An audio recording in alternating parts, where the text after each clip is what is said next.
That'll be super fun. Okay,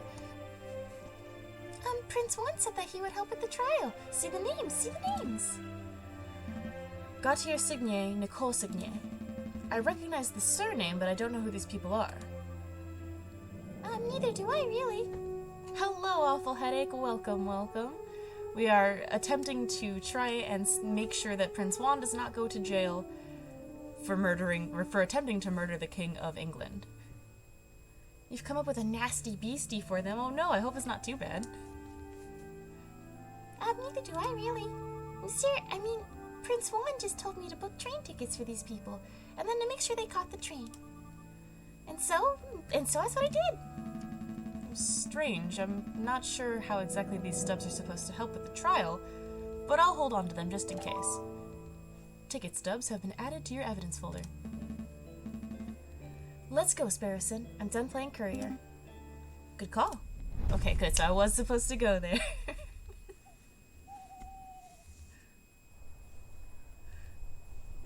Hi, Stray. What's up, my chicken nuggies? No, we're the degenerates here. Okay, let's see.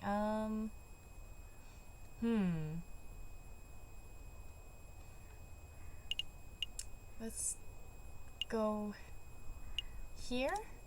This is the chocolate emporium. It needs to be... Welcome back, messieurs. Have you finally decided to sample of my fine chocolate? Oh, wow, I don't think I can do a German accent. Let's see. Or perhaps you have just returned to talk. No, that's Russian. More questions? It's just the questions today, I'm afraid. Okay. Who bought the piece of chocolate? Let me think. Who to ask about? Do I have the right...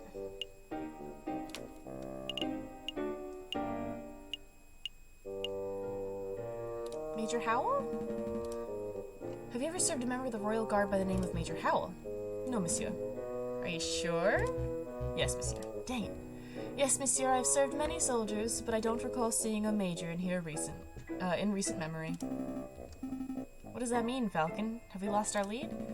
Not necessarily, it just means that Major Howell didn't buy the chocolate that may have killed him.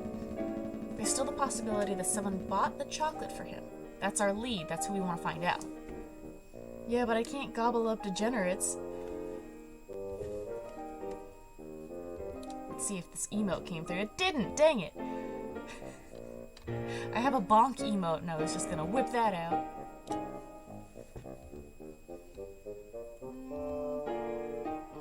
I don't think I have it. Okay, no, I don't. There's still a possibility that someone bought it for him. I see.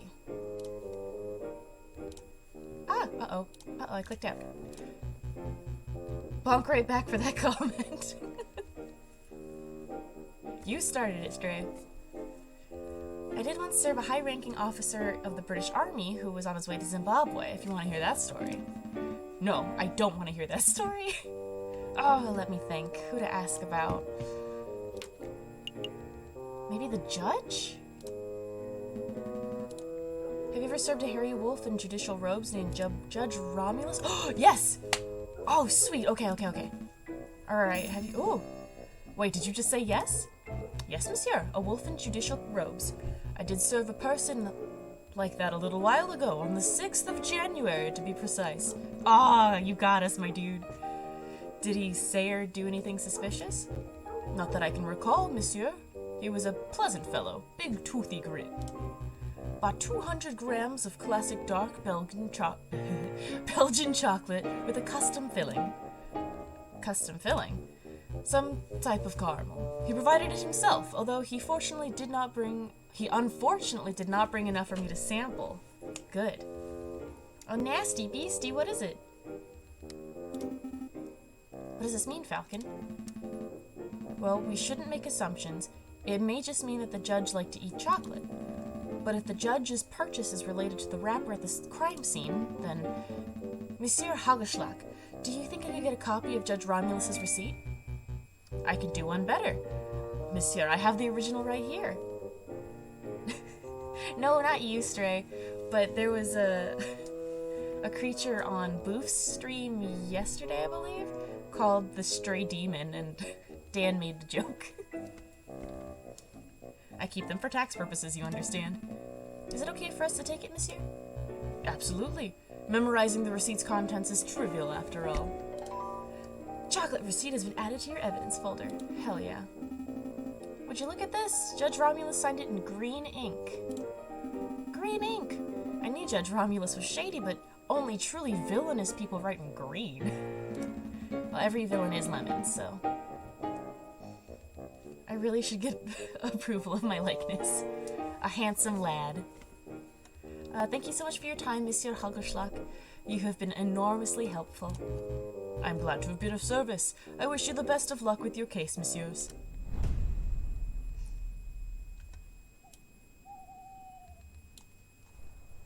A new day.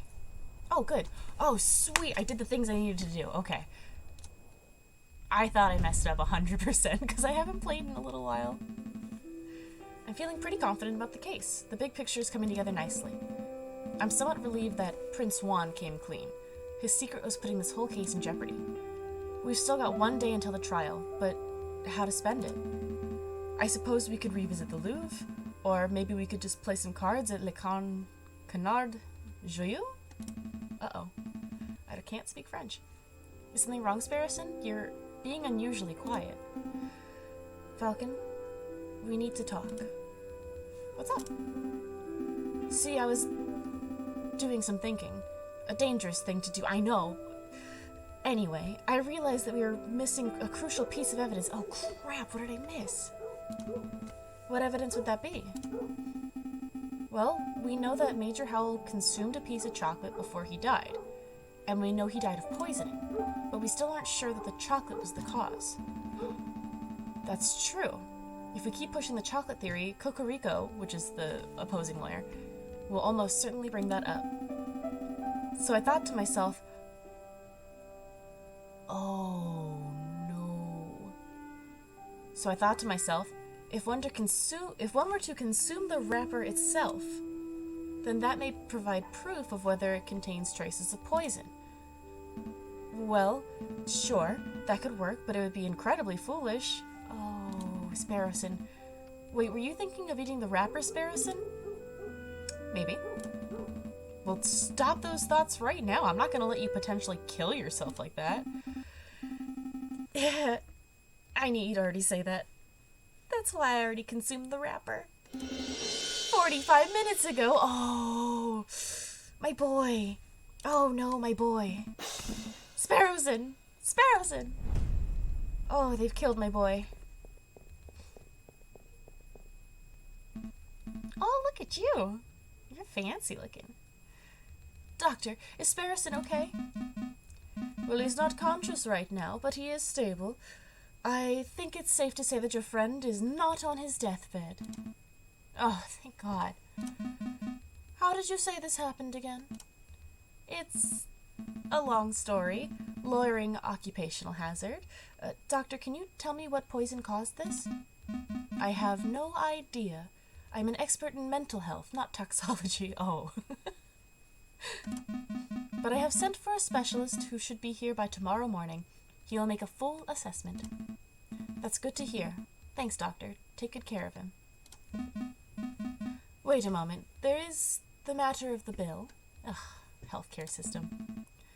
We'll have to discuss it later. I have an important case to prepare for, and I'm one partner down. I see. Well, rest assured that your friend is in good hands. Hi, Boof! How's it going? Sparrowson just ate the candy wrapper of the poison chocolate. We were able to confirm that the poison was in the chocolate, and that's what killed Major Howell. But Sparrowson is okay. He's not dead. This is terrible. What the hell was Sparrowson thinking? I can't win a case like this. You! I finally found you! Did someone say something? Running around like a headless chicken. You're one tricky lawyer to find.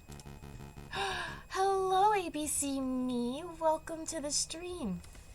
Okay, here's a very quick rundown. I'm a bird lawyer. Right now, there was an attempt on the life of the King of England. A man who called himself Prince Juan of Spain was being accused of murder, of trying to murder.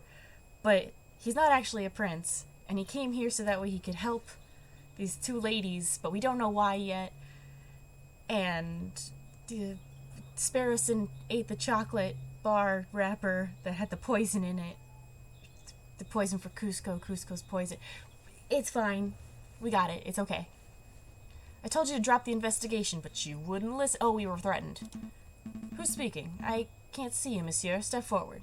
Bird lawyer, king, murder, ladies, chocolate sweet. Yes. Perfect. All right, I'll step forward. But it'll be the last thing you ever see, no. Oh, I've been hit. Uh-oh.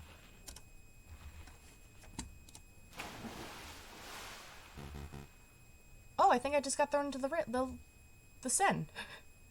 Au revoir, JJ Falcon. Oh, no, I'm dead. Oh, I'm not dead, okay. What just happened? Where am I? Am I dead? No, that can't be right. This is nighttime, I'm just sleeping. If I focus and count to 3, I should be able to wake up. 1, 2... Uh-oh. Did it work?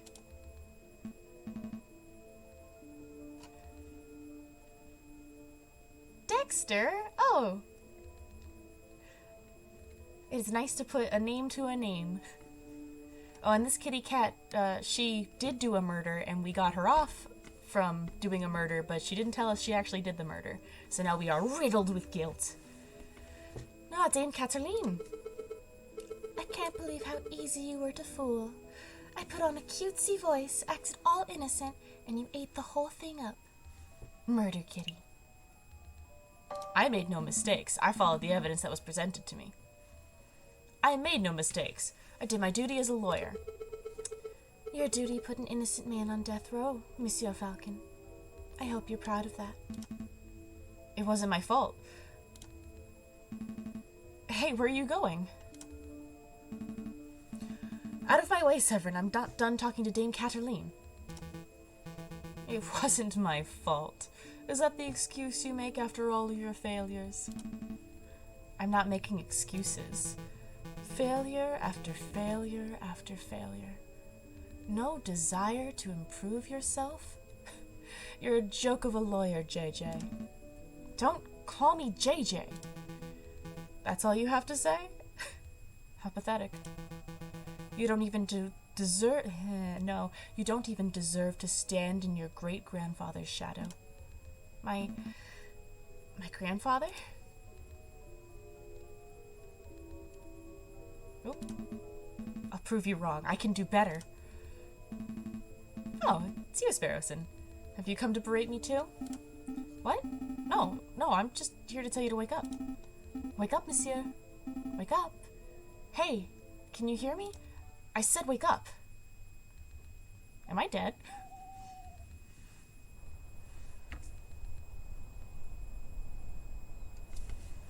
Okay. Pont des Arts. Yep, I'm in the Seine. Come on, monsieur, wake up. I said wake up. You're starting to worry me. Oh, I'm moist. That's a moist falcon. Oh, thank goodness. I wasn't sure whether I would have to find a doctor or a mortician. Ugh, my head. Where am I? The Pont des Arts, you know, by the Louvre, in Paris, France. I just fished you out of the Seine. Nearly broke my rod doing it. Wait, I know you. You're that disrespectful lawyer guy. Giro Falco. Something. Moist Falcon, that's what the kids are calling it nowadays. What time is it? Actually, what day is it? You hit your head pretty hard, huh? It's the 21st of January. Oh, close. Around 9 o'clock in the morning, by my reckoning. 21st, 9 o'clock. Oh, no, the trial. I should have been at the Court d'Assises 10 minutes ago. Oh, you're running late, but take it easy, monsieur. I'm sure they'll be understanding. Maybe if I sprint it. In your condition? That'd be stupid. Take a seat, clear your head. I'll go get some dry clothes. No time. Wait, monsieur, at least take this before you go.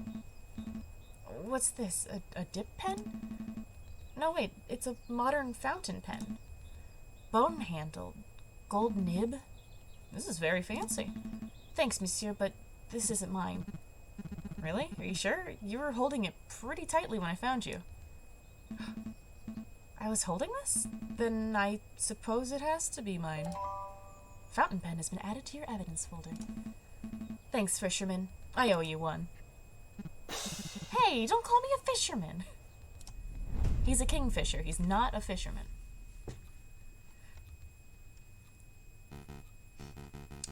It's 9 o'clock. I believe it's time for roll call. Is the defense not present? Such unprofessionalism. If there is no defense, then the trial cannot proceed any further. We must make a ruling based on the evidence that has already been presented. I will now converse with the jury. We shall decide whether Prince Juan is guilty of murdering Major Howell and of conspiring to murder the king. Your Honor, may I have a word? Fine, but make it quick. I'm a firm believer that a trial must be orderly and punctual. There is no room for wishy-washy dilly-dallying. But it seems somewhat rash to end a trial session the moment it is due to start. Perhaps it would be prudent to wait 5 or 10 minutes, in the case the defense is just a little tardy. Then the trial still has a chance to proceed, and justice will be served. You're the prosecution, are you not? You've nothing to worry about. A guilty verdict is all but guaranteed. Your Honor, you appear confused. I'm not here to secure a guilty verdict. Of course you are. You're a prosecutor. By definition, you're here to prosecute. No, my job description is to prosecute, but I am here, in this courtroom, to ensure that justice is served. An unfair and unbalanced trial is not the spirit of justice. That's very noble of you, but if the defense is absent, then there is little that can be done about that. I'll hear no more of this matter. I will now talk with the jury. Falcon, JJ! The defense is present? Your Honor! You're too late, Falcon. Mon Dieu, JJ, you look like a total mess. Did you take a morning swim in the Seine or something?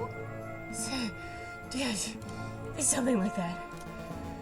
Your Honor, we're all present. We're only 3 minutes over schedule. Let's not needlessly dirty the pure name of justice. Rules are rules, prosecutor. Falcon clearly has no respect for legal procedure.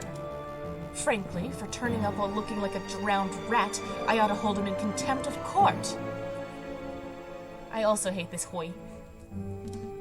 Your Honor. But, Your Honor, rules are rules. One more word out of either of you, and I shall have you both disbarred.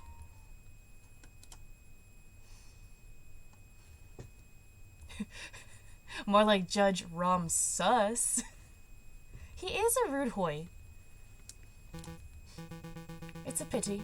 The King of France was most looking forward to standing behind the witness podium. The King of France? He's here? Oh, look at this little boy. Little fancy boy. Oh, are we not doing the trial after all? That's a pity. Your Majesty, what a surprise. Well, you see, You know, it's my 7th time testifying against a would-be assassin. But it's the first time seeing a trial where the case is ended before it even begun.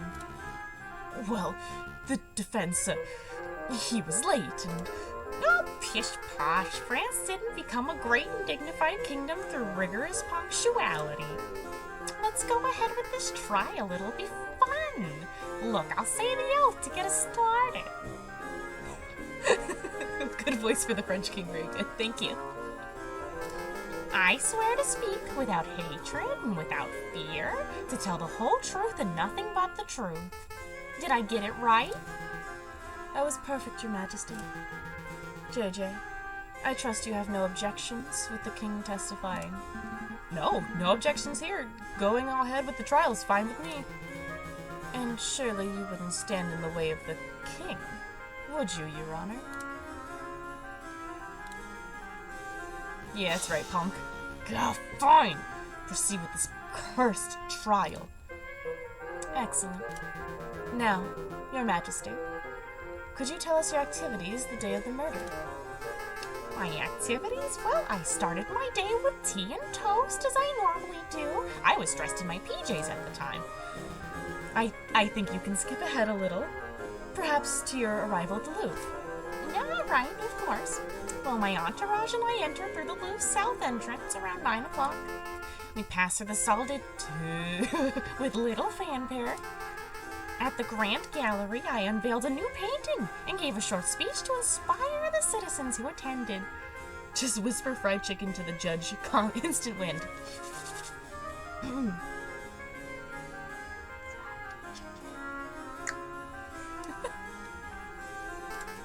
That's when I was approached by a man claiming to be the Prince of Spain. He presented a rose, which was taken by Major Howell, and well, I think you know the rest. Indeed we do, Your Majesty. For those tuning in at home, he grabbed the rose and then he instantly dropped in. Madames and Messieurs of the court, what we have here is another testimony that establishes Prince Juan's guilt. And this is no ordinary testimony. It is the testimony of perhaps the most trustworthy man in all of France, because we know how much the French love the bourgeoisie. Oh, you flatter me, prosecutor. But I am the trustworthiest in all the kingdom, aren't I? I have no doubts, Your Majesty. Nonetheless, I would like to perform a cross-examination. How dare you doubt the king? The utter nerve! Oh, calm yourself, Judge. I have no qualms with standard legal procedure. Defense, please proceed. I want to see your best courtroom drama material. Are there... I was gonna ask if there's a courtroom, like, anime, but, like, not Phoenix Wright, like an actual anime. Okay. We enter through the south entrance at 9. Pass through the He into the Great He. I have He. I'm gonna do... So, if I remember correctly, when we got there, we found the chocolate bar's wrapper in the Salle de Tribie? The Grand Gallery.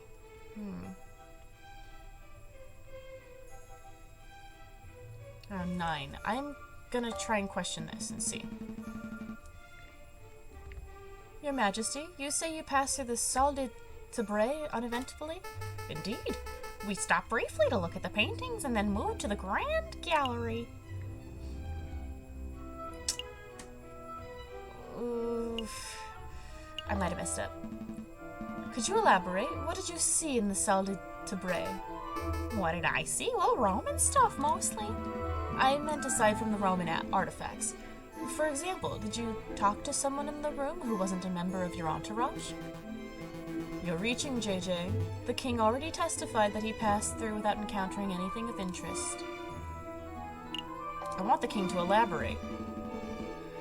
I have reason to believe that this was a key moment on the day of the murder. I want the king to elaborate on exactly what and who he saw. Then I suppose you'll have to proceed, Your Majesty. All right, let me think.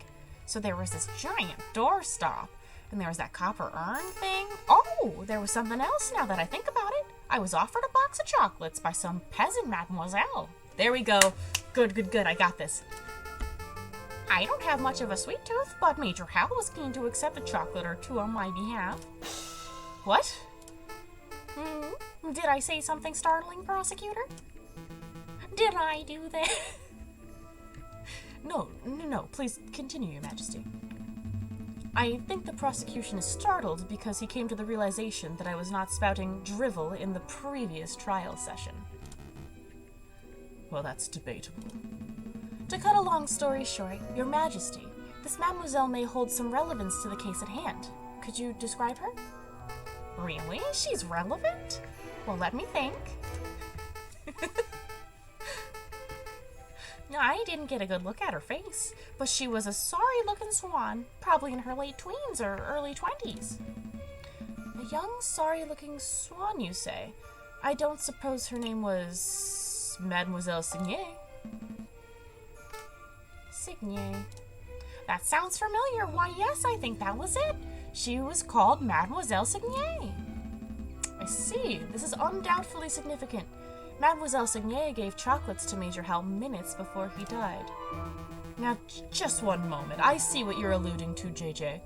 You're suggesting that the gift of chocolates killed the Major. But that line of reasoning holds no weight because the evidence is circumstantial. I got evidence out the hoo-ha, lady. Or Cocorico, don't you worry. Circumstantial my tail feathers.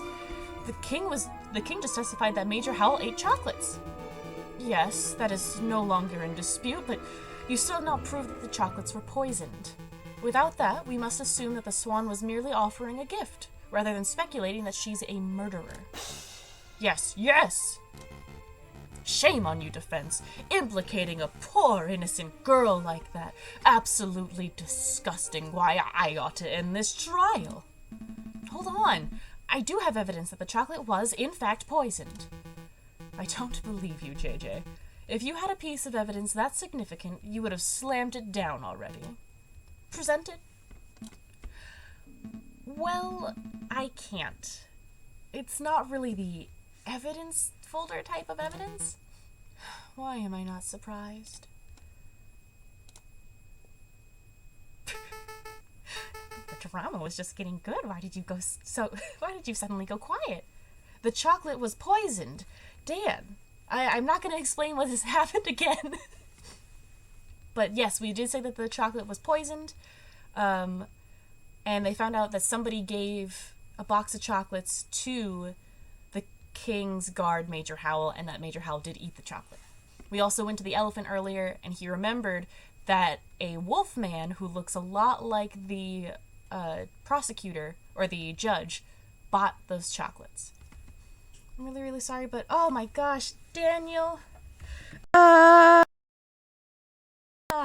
can't believe you've done this. Oh my God. Can you hear me? Hello? Am I being heard? Yes, okay. It might have messed up the game's...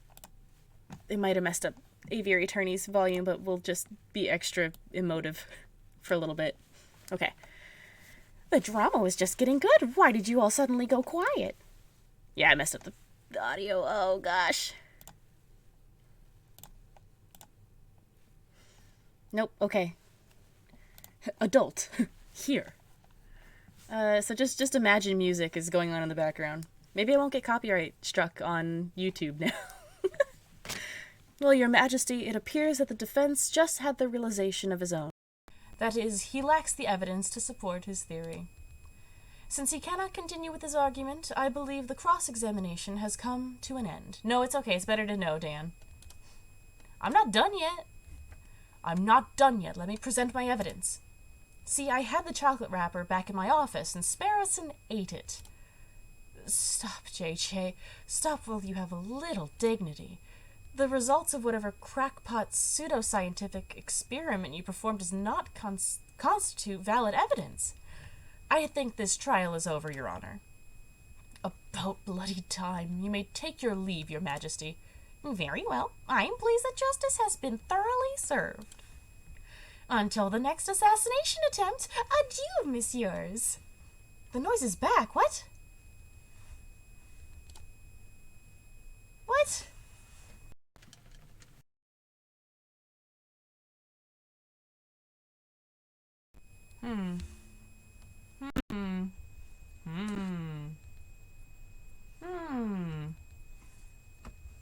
Huh. Okay, how does that sound? That sound good? Everything good there? Oh wow, you can really hear stuff now. Let's turn my gain down ever so slightly. How about that? Is that Gucci? No? Is that not Gucci? What's happening?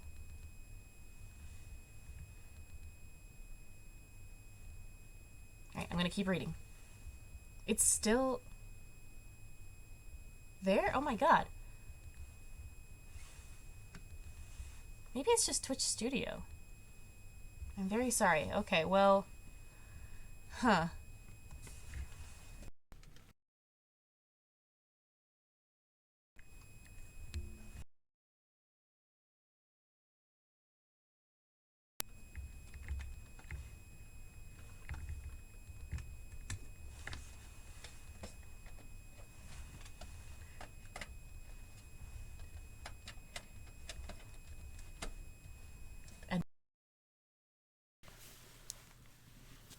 Okay.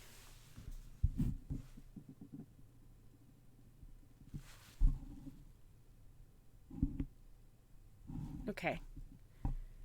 I don't hear it. I have my stuff turned all the way up and I don't hear it at all. Gone now? Okay, good, good, good. I will now deliberate with the jury. Objection! Oh, Sparrowson. Good, good, good. Sorry, I've always wanted to do that. Sparrowson, are you okay? Yep, the doctor said that I have an iron stomach. Most of the poison passed straight through me. Speaking of which, I would like to testify on the poison chocolate issue. I even got a doctor's note, see? It's too late. The trial is over. You can't be serious, Your Honor. The contents of that note could turn this entire trial on its head. You must allow it. Sparrowson coming in clutch.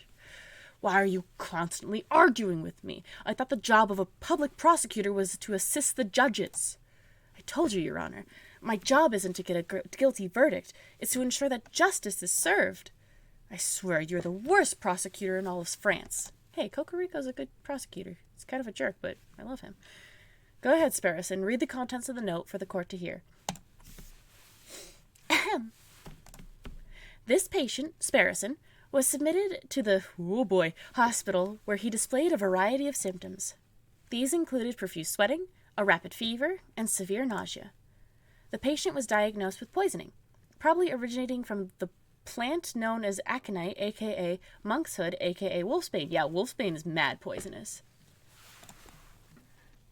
When we questioned the patient, he admitted to having consumed a discarded chocolate wrapper, potentially carrying the poison. Examining the contents of the patient's stomach confirmed this to be true. As a mental health professional, I believe the patient is clinically... Oh, nah, we can skip that little bit. Yada, yada, yada. Okay, here we go. Signed, Dr. Falray. Thank you, Sparrowson. I don't think I'll even need to question you. Between your note and the king's testimony, every angle of the chocolate wrapper business has been covered. Awesome! Wait, did you say the king's here? You can get his autograph later. Right. So what happens now? Do I get cross-examined by the prosecution or something? To be honest, I see little to cross-examine. Do your damn job, prosecutor. Cross-examine that little annoying liar of a bird. Tear his testimony to shreds. Your Honor, he has a note signed by a medical professional, definitively proving that the chocolate wrapper from the crime scene was poisoned. Oh boy, the oh boy hospital. I can't pronounce that word. Please don't make me go back and speak French. We could nitpick the details or delve into the doctor's credentials, but I fear it would be a waste of the court's time. Nobody wants that. God. So then what the hell do we do now? We do nothing, Your Honor. This poisoned wrapper has introduced an element of doubt into the case. The prosecution must accept that. But is the level of doubt reasonable? Is it significant? I think the members of the jury will agree. JJ's evidence is still tenuous. My boy almost died. My sweet baby boy almost died. And they're... Okay. Tenuous. A step above circumstantial. Just high-five my ceiling fan. Out of joy, or did you hurt yourself? This judge is like mad sus. You've proven a link. Not a wholly illogical link. But you haven't proved beyond a shadow of a doubt that Major Howell was killed by the chocolate. Not joy, but not hurt. Out of what? You are still making far too many assumptions. Where is the empiricism that is required by any good court of law? Where are the witnesses who can back up your claims? Oh, I brought along a witness. Maybe she can help. It's the swan. Oh, hello. She was the swan lady at she was selling roses. Well, that's us. Sparrowson, it's great to see you on your feet. And you've been an enormous asset to this case, but what are you trying to pull off now? Surprise witness! Surprise witness? Yeah!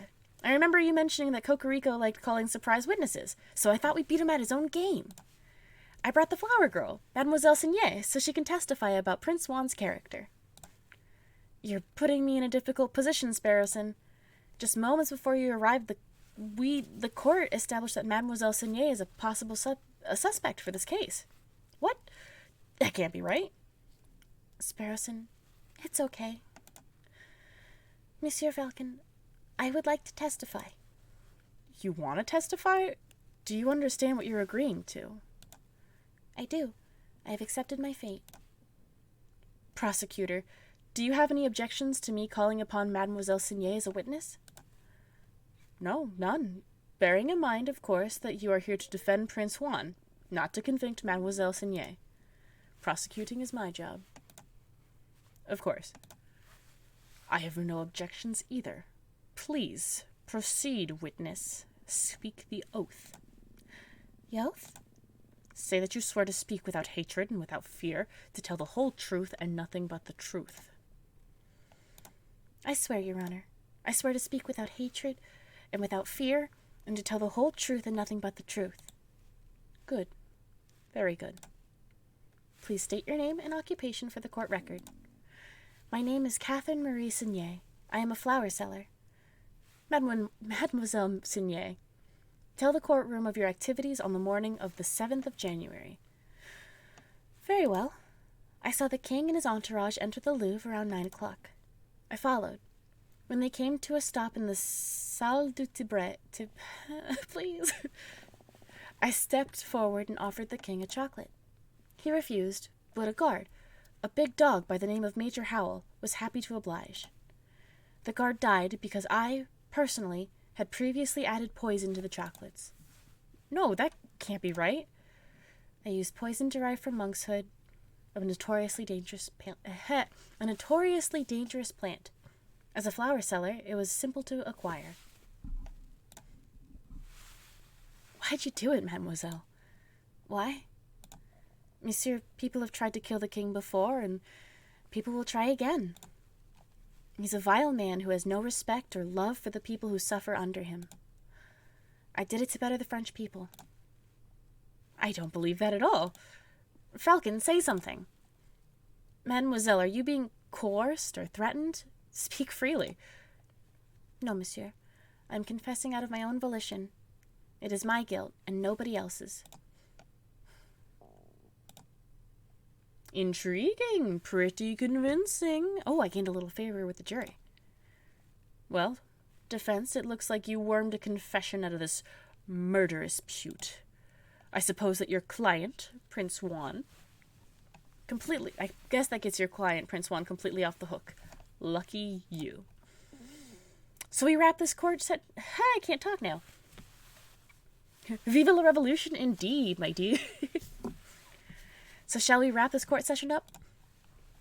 No, I haven't finished my examination. I've got further questions for the witness, Your Honor. Further questions? To what end? You've already proved your client's innocence. I wish to uncover the truth. You aren't here to uncover the truth. You're here to defend Prince Juan, and you've done that job with a disgusting level of diligence. Nonetheless, I believe the mademoiselle has omitted something of huge importance. I wish to question her further. Something of huge importance.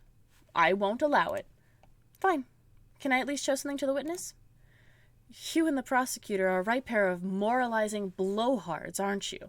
You're doing my head in.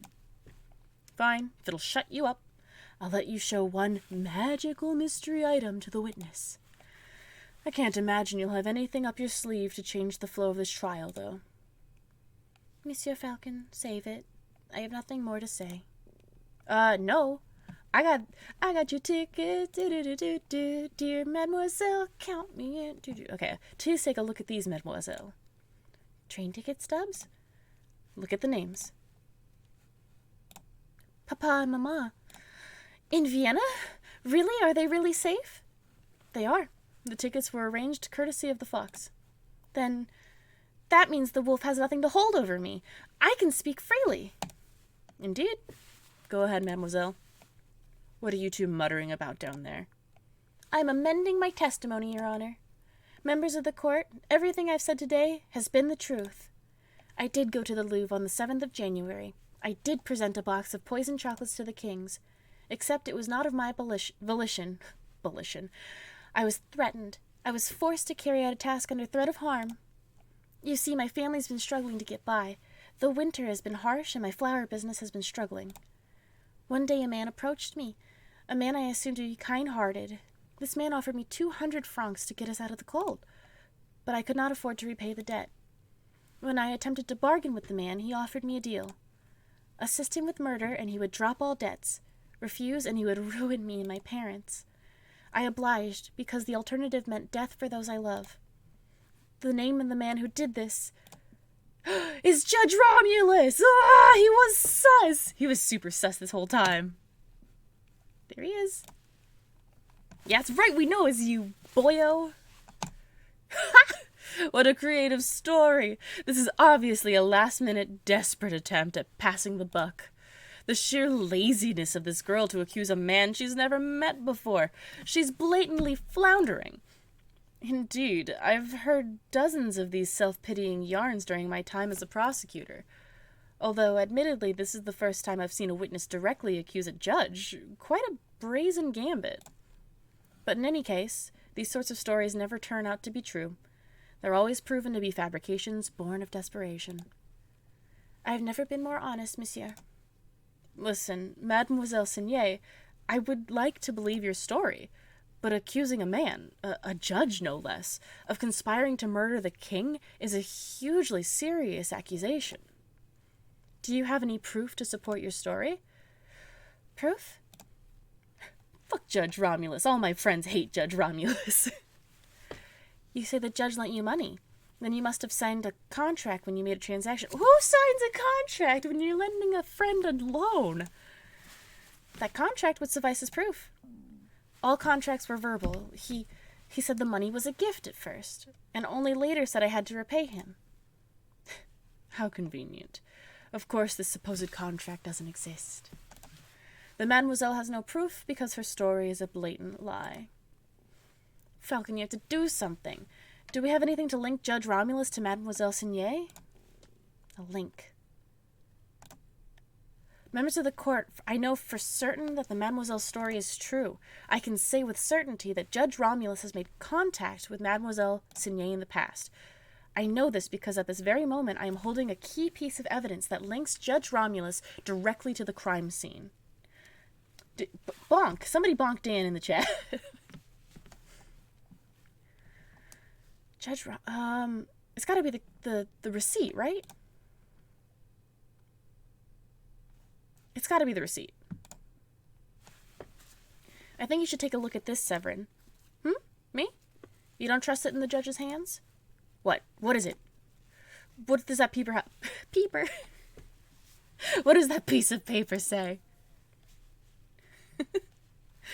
This is a receipt of a box of chocolates from Lander Hagelschlag's Chocolate Emporium on the 6th of January, made out to... Oh, I'm sorry, the bonk command doesn't work in Twitch's Streamlands, so I don't have the kitty cat up.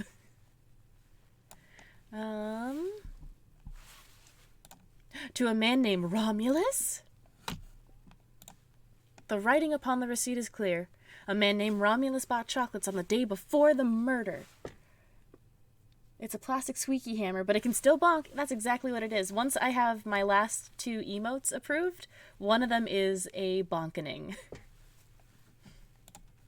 These chocolates happen to have been of the same brand and flavor as the ones that were used in the royal assassination attempt. By itself, the evidence would not be definitive. It would only suggest that the judge has something of a sweet tooth, but taken in conjunction with the mademoiselle's updated testimony, that would imply that the judge was directly involved in the assassination attempt. Judge Romulus, do you have anything to say about this? Yep. The receipt's not mine. Haven't stepped foot in a chocolate shop in years. You can't be serious. This receipt is indisputable proof of your purchase. Indisputable? Watch me dispute it. What you have there is a scrap of paper with the word Romulus written on it. Is it a forgery? Are there simply two men named Romulus living in Paris? I don't have a clue.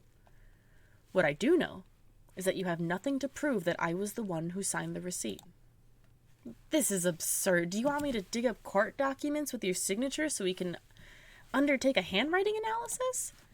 That wouldn't be possible. I believe His Honor uses a rubber stamp for signing off on official court documents. Oh, of course he does. That would be correct. Well, it's no matter. I don't need the judge's signature. I already have, in my possession, proof that the signature on the receipt belongs to Judge Romulus. Oh, the pen. Pen. Because it's got green ink. He signed it. Oh, but first things first, I believe you dropped your pen, Your Honor. Oh, yes, that's mine. Thanks. I've been looking for that thing everywhere. I thought as much. Mesdames and messieurs, last night I was assaulted outside hospital. I did not see the assailant's face, but I did accidentally grab something from their garments as I was thrown into the Seine. Oh, so that's why you smell of fish. Wanted to say something, but I thought it might be rude. This fountain pen is the very item I grabbed. Did I say this pen was mine? On closer inspection, I see I must have been mistaken. Save it, Your Honor. I'm not here to press assault charges. What interests me more about this pen is the ink it contains. It's emerald green in color. And as we all know, only baddies write in green. Well, yes, but more importantly, it's rare and unusual choice of ink color. I would venture that only a dozen people in all of Paris are arrogant enough to write in green.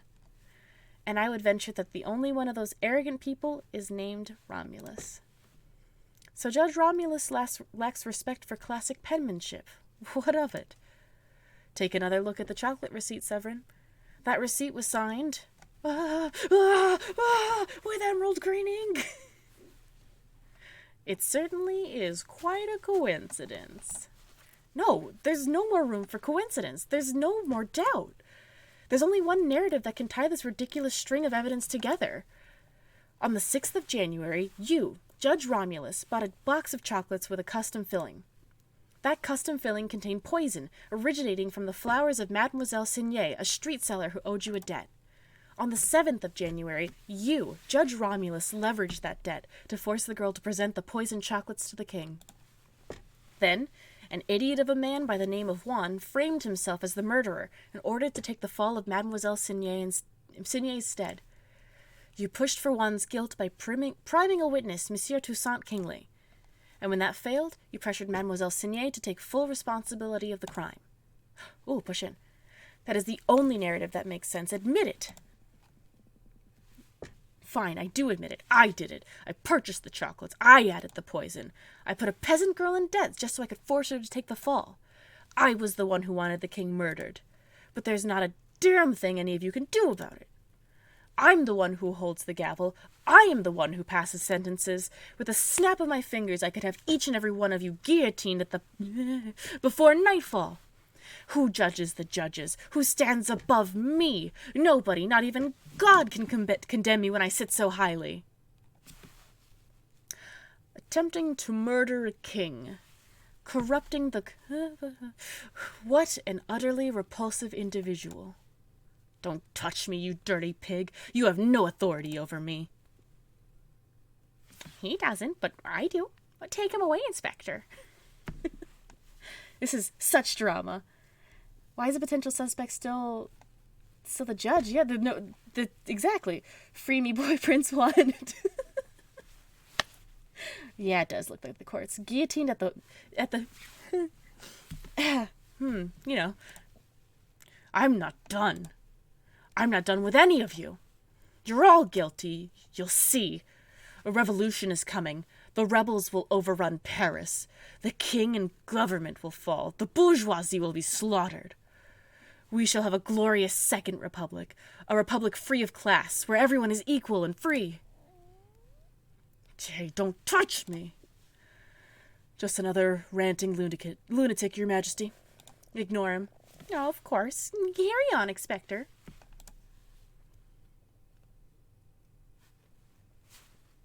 We did it. We did it, boys.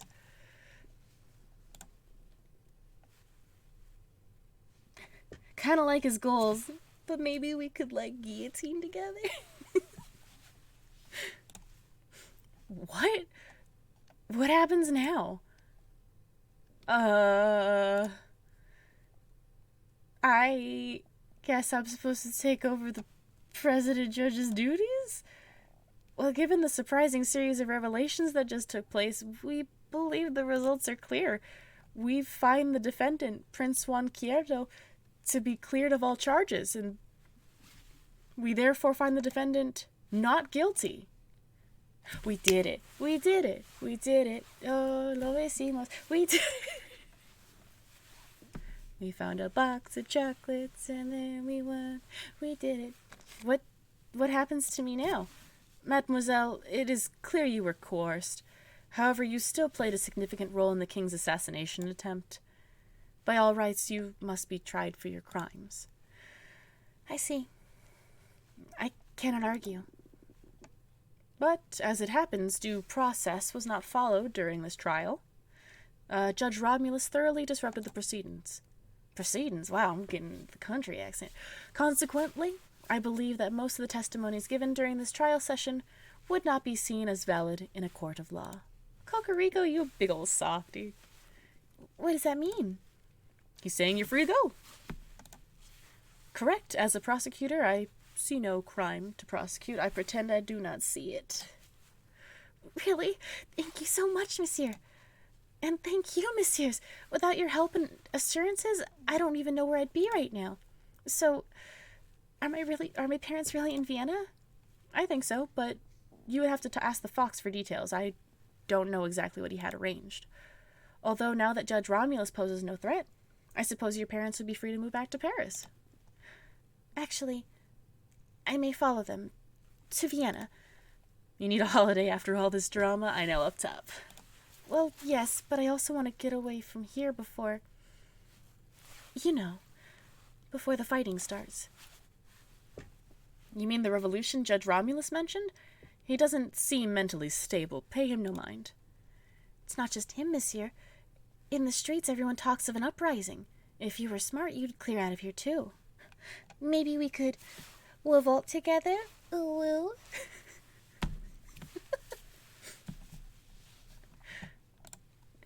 Thanks for the concern, mademoiselle. But we're far from smart, so we're staying put.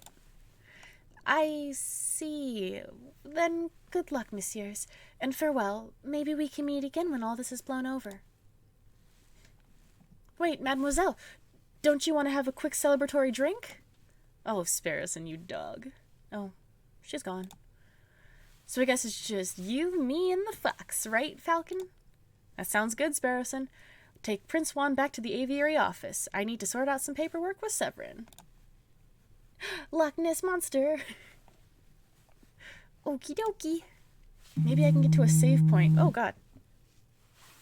I suppose the congratulations are in order, uncovering the truth in the way you did. It was quite a feat. Everything went far better than I could have hoped, but you surprised me at the end with that little lie of yours. Lie? This trial's testimonies are completely invalid? Bullcock. You and I both know that this trial has produced ample valid evidence for Mademoiselle Signet to be detained and tried. Even with the coercion accounted for, I bet she still would be found guilty of conspiracy or accessory to murder. Nessie wants to party with the bird guys. Did someone say feet? No, we didn't, Dan. No. Bonk Dan. So why are you holding back? 10, maybe even 5 years ago, I probably would have prosecuted Mademoiselle Signet. When I was fresh out of law school, I thought my role as prosecutor was to condemn every potential criminal that came my way. I thought if the guilty person ends up behind bars or on the hanging dock, then justice has been served. But as I gained experience, I started noticing the details. The details? The extenuating circumstances, the personal considerations, the gaps in the law where, even when due process is followed to the letter, good people are punished and wrongdoers walk free. I hated it, so I changed my role. I decided that I should not strive to secure a guilty verdict, but to ensure that justice is served. I could prosecute Mademoiselle Signet, and she would definitely be convicted. But that would not serve justice. Dan, that's your second bonk. Probably start pinning on your next stream. Oh, boys, you behave in the chat. What happens here stays here, Dan. Trying to have a touching moment about justice. People are being horny on Maine in the chat. You're a good lawyer, Severin. Cocorico. Well, you're not terrible, Falcon. So when does the Dan bonk counter go up? Oh, I could do that when I get to OBS. We can do that. I must congratulate you, Signor Falcon and Signor Sparrowson. What am I still doing using that old accent? I, of course, meant congratulations, Monsieur Falcon and Monsieur Sparrowson. It's no big deal. We're just doing our jobs. No. Your job ended when you proved my innocence. Everything after that was you going above and beyond your duties. Of course, I was counting on you to do so. A lesser lawyer would surely have stumbled or caved in. Oh, but before I forget, your payment. Thank you, Monsieur Volps. This has been a strange case, but I'm glad the truth came to light. I'll see you out. Wait, Monsieur Volps? Volpes? I know that means fox in another language, but I can't remember. Before you go, something's been bothering me. Why did you come to us in the first place? Surely there are much more reputable lawyers out there who could have done a better job. Hell yeah, free Juan. Oh, more reputable than the Falcon that stands before me? Yeah, Falcon's got a sucky track record. True, he does have a mixed record, but his family name is hugely respected in the lawyering world. I chose Monsieur Falcon as my lawyer for that reason alone. Huh? Really? I've never heard of another lawyer named Falcon. Let's not go down this road, Monsieur Volps. I don't go by my old name for that reason. That's fair. We shouldn't be fixated on the past, should we? After all, it's already been and gone. I picked a good voice for this guy. The future's where our potential lies. That's what we should be paying attention to. The storm is approaching fast. You mean the revolution that the crooked judge mentioned? Indeed. I dare say that the wolf is right. A rebellion is coming one way or the other. Listen, Monsieur Falcon, you'll probably have a surge of work over the coming days. If you want me to dig up dirt on anyone, please feel free to drop by my office anytime. Dig up the dirt? I am a private investigator. It's what I do. Well, bear it in mind. Thank you, Monsieur Volps. Good day, messieurs. I'm going to get a drink. Seriously, Falcon? What? I was just going to ask if you wanted tea or coffee. Okay, come on. Give me the hottest of seconds for me to save so I can get... Yes! Save, please. Hold on. Okay, hold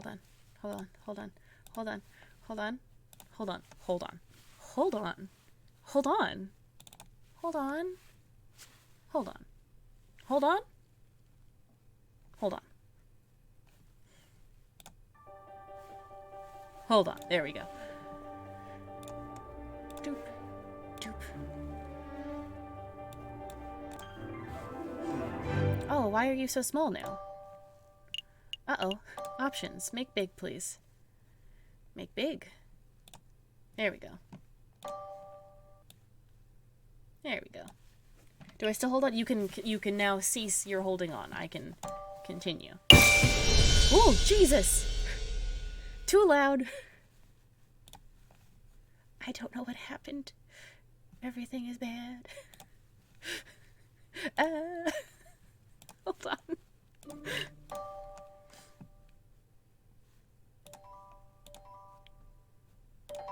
No, that should be fine.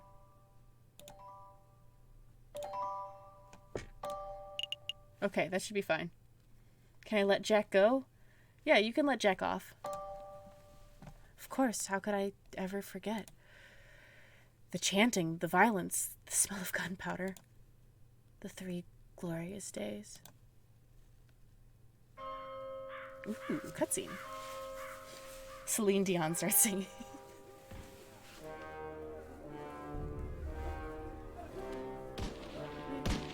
Ooh. Is that Cocorico? Bonk Jen, why? What'd I say?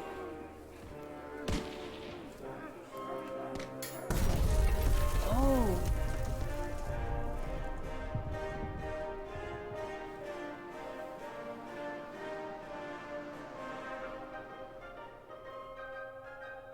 Act 3. The Sleeping City. Okay. I don't know what I said. Daniel, explain it to me. I can't believe he's skipping work again. I swear, if I find that moping Birdbrain at Lake Canard... There he is. Ah, finally. Good morning, Falcon. Good morning, Sparrow. No, wait, it's 2 in the afternoon. That means the official greeting is, where the hell have you been, lazy bones? It's far too early for this level of roasting. Past the Cabernet Sauvignon. No way! We've got important business to discuss. I can't do that if you're half drunk. Oh, dude, give me a break. I haven't had a good night's sleep since the trial. Something on your mind? Actually, yes. It was what that wolf judge said about a revolution. Pshaw. That guy was off his rocker. And besides, if we were worried about every potential French Revolution, we would never get any work done at all, am I right? They've had a revolution or two. Yeah, maybe you're right. Worrying doesn't do us any good. Tell me about the important business you wanted to discuss. Ah! Softboy, thank you for the donated sub. Oh my gosh. Oh, thank you. Oh yeah, Harp. Oh, is Harp here? Oh yeah, the business. A letter. This one's from the Paris Police Department. Fancy wax seal and everything. Oh man, I got excited. I looked down and saw a bunch of emotes and I was like, oh, all the other emotes got approved. They did not get approved yet. That is indeed a fancy seal. Well, go ahead, Sparrowson. You may have the honors. Glad he got it, though. That's wonderful. All right. Monsieur Falcon, meet me on the rooftop cafe opposite the Place de la Bastille. Oh, God. I have a proposal. Regards, Inspector Voltaire. That's it. How terse. Valerdi's letter has been added to your evidence folder. Why do they take so long to get approved? I have no clue. They're very simple, and they're not inappropriate in any way. It's just the bonk, and then it's the Fresno Nightcrawler. So they're very fun and cool and good. A proposal from the inspector? Interesting. Do you have any idea what sort of proposal he has in mind? Not a clue. So, are we going to meet him and find out? May as well. I don't know what sort of proposal the inspector has in mind, but we would be foolish to reject it without even hearing him out. Grab your coat. Alright, no dilly-dallying. I like it. Oh, but before I forget, I need to drop by the hospital at some point. What'd you eat this time? No, it's not like that. Well, not entirely. I need to pay for the bill for the last visit. Oh, that's reasonable. Sure, we can pay a visit, but the inspector's call should take priority, I think.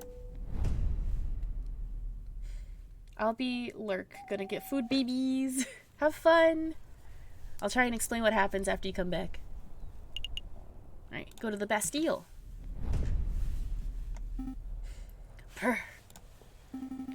It's far too cold to be meeting on a rooftop cafe. Why couldn't the inspector have chosen a comfier location? Who knows? Maybe the inspector likes the view because it reminds him of his days guarding the old Bastille under the ancient regime. Wait, do you think the inspector worked here during the ancient regime? Do you think that's how he got his war wounds? It was a joke, Sparrowson. I'm pretty sure the inspector isn't that old. Cocorico! Well. Severin! What are you doing here? Settle down, JJ. Just like you, I was invited here by the inspector. What could he want with all three of us? It's hardly unusual for the lawyers and police of France to collaborate. The inspector probably has a big investigative role that requires all hands on deck. A big investigative role? Sounds juicy. Oh, and by the by, did you hear what happened to Judge Romulus? No, what? He escaped from prison before we could even try him. Rumor has it that the wolf bribed his jail keeper and then fled for the hills. So he escaped justice. Ah, dang it. For now. But don't fret. Nobody manages to escape the long arm of the law forever. Yeah, that's right, Javert. Speaking of which... Oh, there he is. Ah, good. You're all here. Excuse me. Monsieur Mr. Inspector Valerity, sir? Falcon and I were wondering, did you get your injuries while defending the old Bastille prison? Don't drag me into this, you fool. You impudent whelps, I'm not that old. I sustained these injuries in the July Revolution 18 years ago. I was a royal guard, just a lowly peon. The air was thick with gunpowder and blood. Oh, great, now you set him off. We were given the order to charge at a rebel barricade. My comrades and I fastened our bayonets. Suddenly, boom! Without warning, a gunpowder keg exploded. My comrades were dead. I was heavily wounded. That's when I looked up and saw a looming figure standing between the gargoyles of Notre Dame and the Viridian Killer himself. Oh, it was the Viridian Killer himself. Who's the Viridian Killer? Oh, well, could you not murder me? This is a fascinating story, Inspector, but perhaps you could tell us why we are here. Oh, hold on. I can tell that the music's a little too loud. Oh, right, of course, why we're here. What I'm about to tell you is to remain strictly confidential, you understand? It's a matter of national security. As you've probably heard, France is under threat from a certain heinous group. Oh, I know I can't answer hipsters, but it's revolutionaries. Revolutionaries. Indeed, rebels. There's a storm brewing in the shadows of Paris. We, the Paris Police Department, have known about it for months. No, years. In every tavern and on every street corner, people talk of organizing protests and overthrowing the government. Whoa. What a novel concept. The king has ordered for public gatherings to be dispersed and newspapers to be censored. Oh, that's not good. But the whispers of dissent remain. No surprise there. If you take away an angry citizen's ability to speak, they'll just get even angrier. Indeed. And that's why it's paramount that we find and strike at the heart of the rebel group and find it as soon as possible. For that, I need your help. What exactly do you want us to do? Interview citizens, scout locations, find the secret rebel meeting location that has escaped the eyes of the police. Do we have any leads? Just one. We know that the rebels are having weapons supplied to them by a crooked merchant who is only referred to as the Croque Monsieur. Croquet, Monsieur?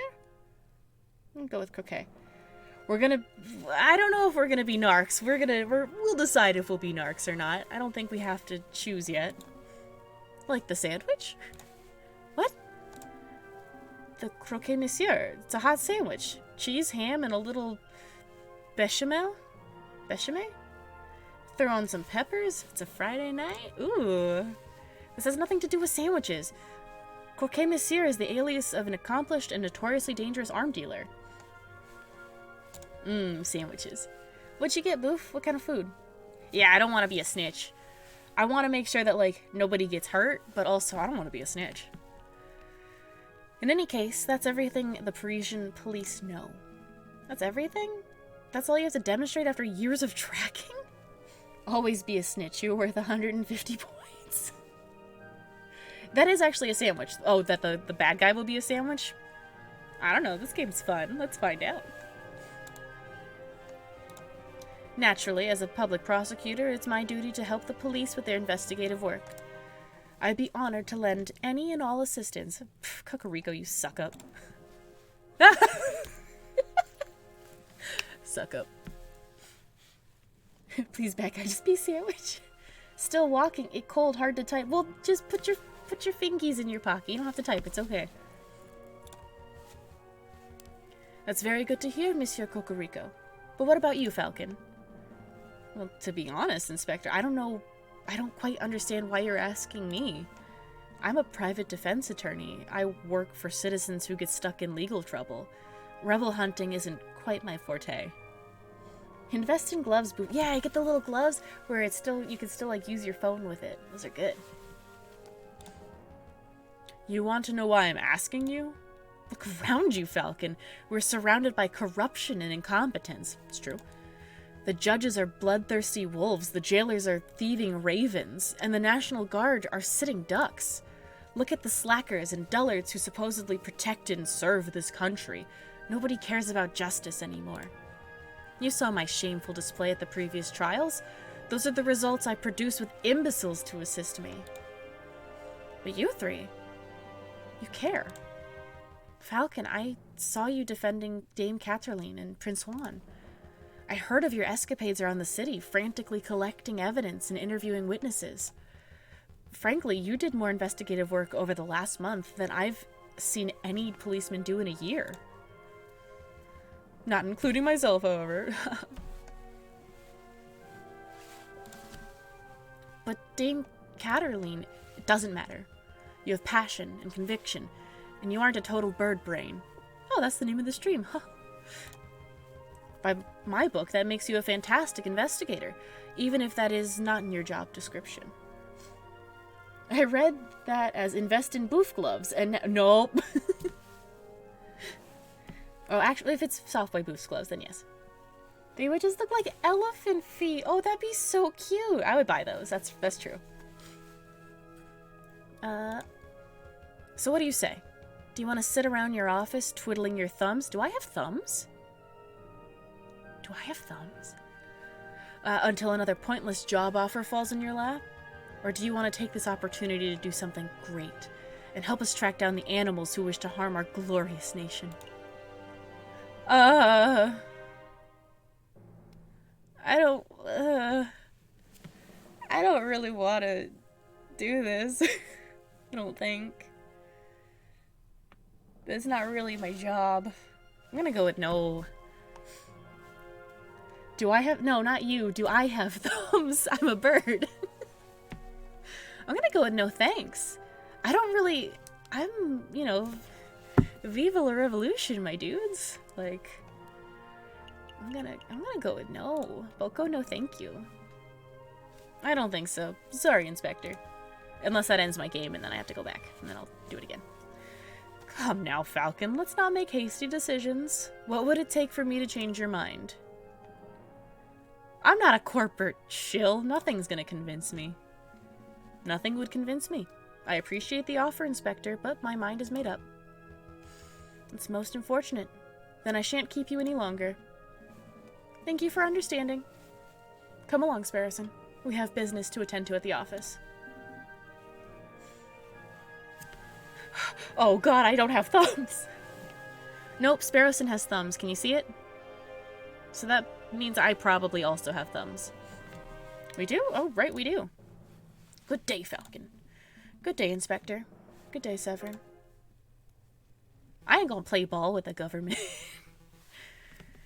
Falcon always was a little pig-headed. Maybe he feels put off by working with us roosters of justice. Oh, that'd be a really cool metal band, first of all.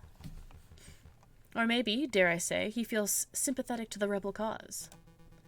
In any case, I should probably start my investigation into the sandwich. Not so fast, Jafar. Not so fast, Monsieur Cocorico. There is something else we need to discuss. I must say, I'm a little disappointed, Falcon.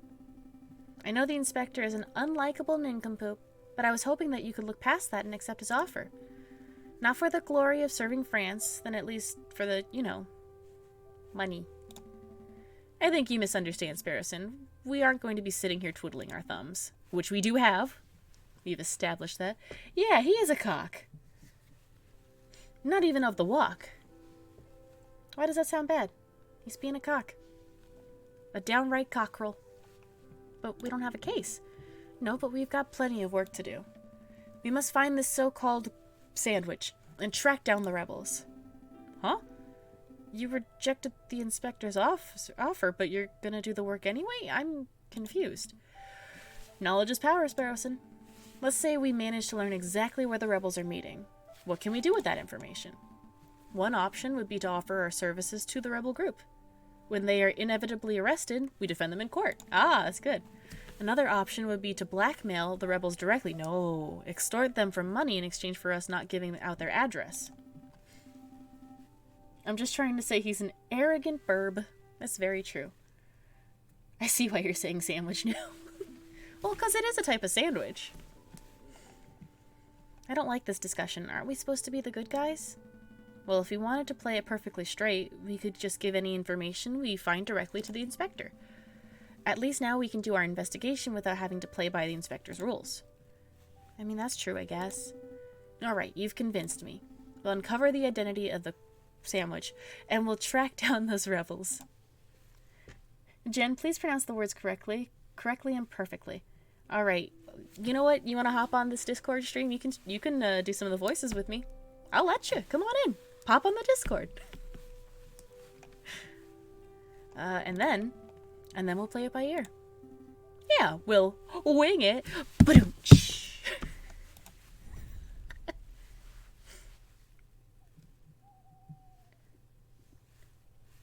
Oh crap, I have so many places I can go to. Okay,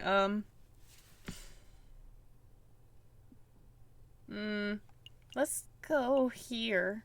Oh god, there's things on this side too? Okay, yeah, because there's the hospital. There's the place where I got thrown into the Seine. Let's go here first, and let's talk to them.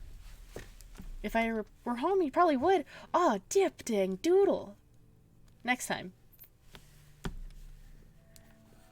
Well, this is most... Oh, wait, no. This is most unexpected. Monsieur Falcon, Monsieur Sparrowson, I believe this is our first time meeting without disguises or pretenses, as it were. Oh, but first things first. Mousy, would you kindly fetch our guests some tea? Oh, of course, Monsieur Phelps, of course. Messieurs, what sort of tea would you like? Chamomile, Darjeeling, maybe. I prefer green tea, specifically. I just do a really gruff Aussie accent for all the characters and absolutely butcher the pronunciation, though. That'd be fantastic. I think you should. If you can do a...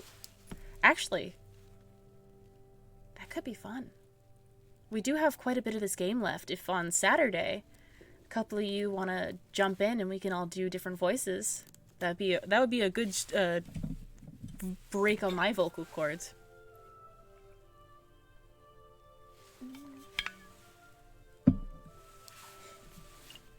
Chamomile.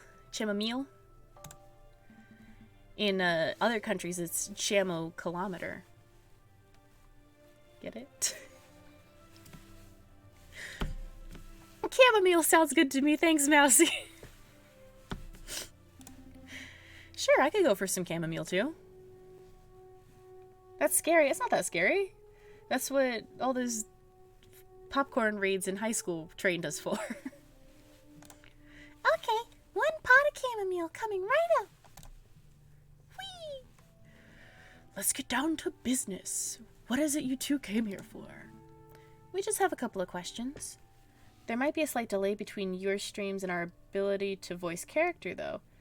Oh, but I could just share it over Discord. That way it's immediate for you. Dear Lord Jen, where's the facepalm? That was a quality joke. We just have a couple of questions. Have you heard of the sandwich? Have you ever heard of a person called the Sandwich? And no, we aren't talking about the sandwich, unfortunately. Dang it. Sparrowson. The Sandwich. Are you referring to the black market salesman? The man who claims to be able to procure anything, no matter how illegal? And pronounce anything, no matter how janky the word looks? Yes, that sounds exactly like the person we're looking for. He's got an amazing lexicon. Do you know him? Me personally? No, oh, sorry. Me personally? No, monsieur. I just know of his vile reputation. I see. Then do you have any idea how we can find him? Meeting the sandwich face to face is not easy. The man doesn't make himself known to just anybody, after all. I know. I shall do a little investigative work of my own. Come back in 3 days and I will tell you where and when you can find the sandwich. Just go to your local Starbucks and order it from their secret menu. That's an enormous help. Thank you so much, Monsieur Volps. Of course, there is a price. A price? It's just a small fee, a mere 30 francs. Hey, we saved your derriere over that Prince Juan business. Is this any way to show your gratitude? Monsieur Volps, you must understand that this is no personal errand. We're investigating on behalf of the king and country. I'm sure your intentions are noble, Monsieur Falcon, but I am running a business here. A fox has to eat. 30 francs and I guarantee you will find the sandwich. That's my final offer. When I have the munchies, I can always find the sandwich. What do you say? We'll take it. I still got 70 francs. I'm rolling in monies. Sparrow's been calling you out on names. So why does Monsieur Volpe sound like a... Who's Duke Devlin? I was doing a Game Grumps thing where they're making fun of Sidon. Here you go, monsieur. Very good. As I promised, return in 3 days or later, and I will tell you where the sandwich can be found. Rest assured that I will undertake my end of the bargain with care and diligence. I expect nothing less. Thank you, Monsieur Volps. It's my pleasure. Was there anything else you wanted to ask? Have you heard about an uprising? Monsieur Volps, have you heard any rumors about an uprising? Of course. These days, a man can't even walk into like a 7-Eleven without hearing angry men whispering about violence and revolt. I dare say that Paris may find itself in the midst of yet another revolution before the end of winter. But what can you tell us about the dissenters specifically? Do you know where they're meeting? I'm afraid I only know what you can read in the papers, monsieur.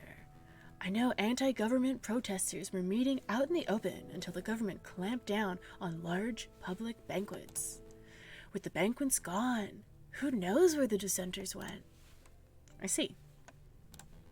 Perhaps I can assist you with something else. Nope, that's it. I am gonna... Oh.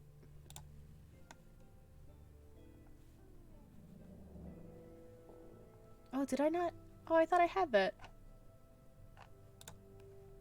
I'm gonna do hydrate on myself because I'm thirsty. I know I can just drink water, but it's funnier this way.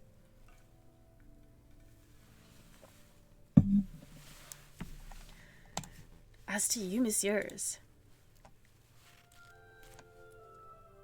The tea's ready. Monsieur Volps, it's ready. I'm afraid you're too slow, Mousie. Oh, bother. Whoa, watch your mouth, my dude. Duke Devlin from Yu-Gi-Oh! Abridged. Okay, I do know that one. Okay, so... 3 days' time.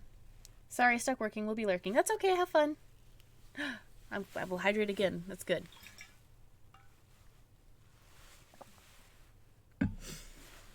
Okay. Crud. I know I have to go to a whole bunch of different places, but I don't remember where.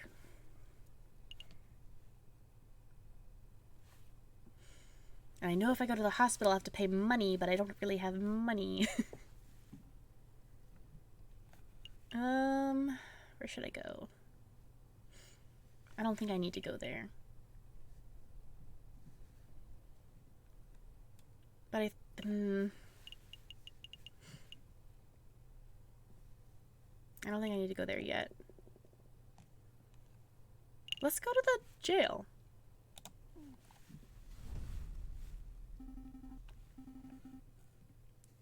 Why did we come here, Falcon? We don't have a client to defend. I had a thought. If we want to find criminals, then we should probably talk to the person who deals with them every day. I get it. You're looking for Quark, that pesky jailer. Where is he? Could be his day off. Maybe we come back another time.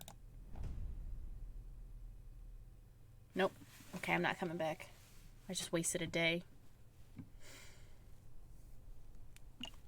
Ooh, a thing.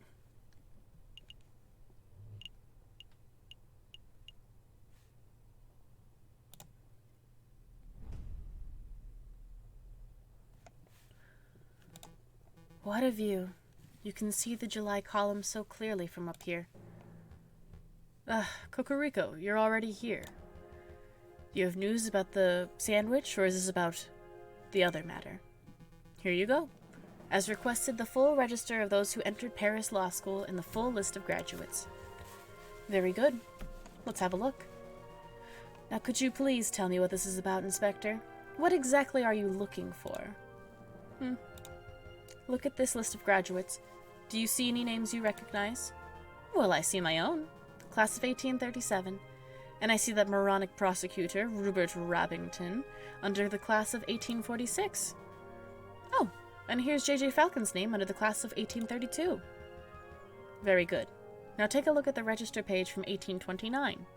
See anything amiss? Well, I don't see J.J.'s name, but I'm not quite sure what that implies, Inspector. The explanation is simple. J.J. Falcon changed his name sometime between 1829 and 1832, right around the time of the July Revolution. Oh, it's gonna make me look sus! And why would he do that? Why indeed? Monsieur Cocorico, you and I are roosters. We are birds of justice. Oh, there's a little bit of racism happening here. Birds of French national pride. But Falcon, he's a bird of prey. It's in his very nature to draw his talons and lash out at those around him. This is just a little racist. I'm glad I'm not working with him. I have no doubt that, when the pressure rises, he will show his true colors. I'm not sure if I agree with you with your personality assessment. I have always suspected that JJ was a buffoon, an imbecile, and a troglodyte, but I would never describe him as a person of malice. Time will tell. Do you need me for anything else, Inspector? Or shall I continue my investigation of the sandwich? There is one more thing. Take this. Ooh, a gun. A pistol? No thank you, Inspector. These are dangerous times. If you face a violent threat, you cannot hope to defend yourself with that riding crop of yours. I'm well aware. I just find that these ghastly things tend to escalate situations rather than mitigate them. Ooh. Ooh. ACAB. Dude. Cocorico's a good man. Yeah, he is a wanker. 100%. Honestly, and you know about Chekhov's gun. You introduce a gun in the first act, you're gonna have to make it pay off in the third. And Cocorico doesn't like guns. That's what everyone says during peacetime. I don't like... Oh, he is a wanker. That D was accidental. Daniel. Take it. Thank me when it saves your hide. Fine. Fine. I'll keep hold of it. Well, Monsieur Cocorico, you have been most helpful. I'm just doing my duty. Good day, Inspector. I gotta raise my camera up just ever so slightly. There we go.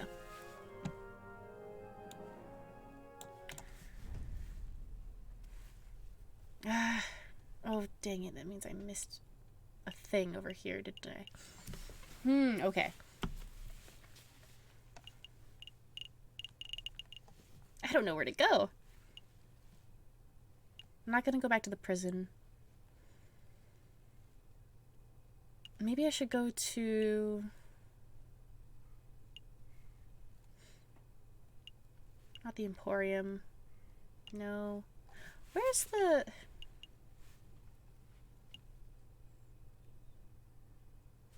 Okay, so apparently the shop isn't important right now, because I figured that'd be good. Let's go to the Louvre. See if we can find anything. Ooh! Excuse me, madam. Do you... Hold on, let me get my sleazy car salesman voice. Excuse me, madam. Do you have a moment to talk about the cult of reason? Wow, yeah, that sounds good. Peddle your pyramid scheme to someone else, but I got a key to feed. Hello, welcome back.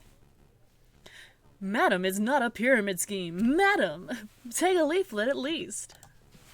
Well, what about you, monsieur? Would you like to learn about the glorious teachings of Jacques Herbert?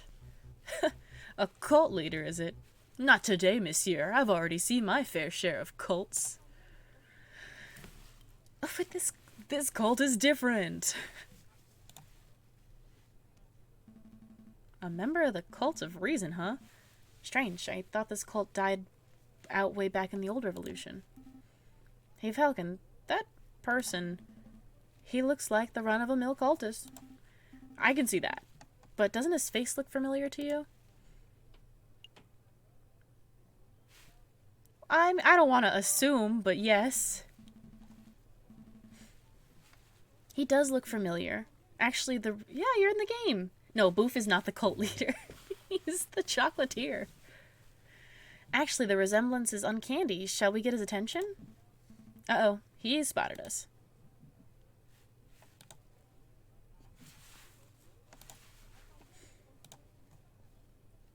Oh, buddy, come back. Wait, monsieur, we'd like a word. Come back, teach us about the wonders of the Cult of Reason. He's gone. So I'm not going crazy, right? That guy was the splitting image of Judge Romulus, wasn't he? Well, I mean, if we want to go to, like, mythology, there's Romulus and Remus. I can't deny the similarity. Then again, there are plenty of wolves in Paris. Maybe there's no link at all. Who's been in way too many cults? There was a cult leader of the Cult of Reason, which, you know, that's not a big red flag or whatever. He was trying to pass out pamphlets at the Louvre, and then we came upon him and we're like, hello, dude. And he was like, I gotta go by. Either way, we have an investigation to conduct. Let's focus on that. Right, where to first? I guess we'll try the garden. Hey, Falcon, isn't that our old friend? You promised to get my sentence reduced. What happened with that? Why am I still stuck doing mule work, huh? Oh, well, we've been a little distracted. We had this messy case, and now we're investigating stuff, but I guess we can fit some time in to see the judge. Oh, mon Dieu, forget it. I've only got another week to go, and then I'm done with this dumb job. So what do you want? I haven't found any interesting bits of paper today, if that's what you're hoping for. Actually, we just wanted to ask a couple of questions, if you have a moment. Oh, I've got a moment. Just the one, mine. Let's ask about the cultist. Red flags, that's my favorite color. Damn, no! Did you see the cultist on the Place du Carousel? Yep, he's been hanging around all week. Today he tried to hand me a leaflet, so I told him where to put it. In my trash bag. And where would that be? What? Where did you tell him to put the leaflet?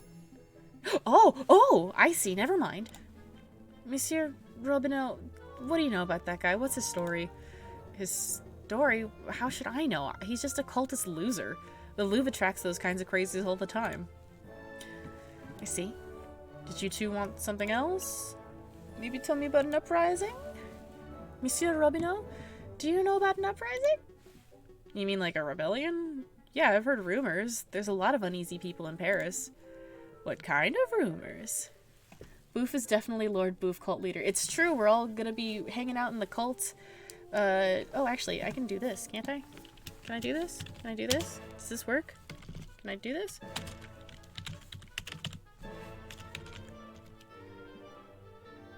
I think that worked. And then I can do this one.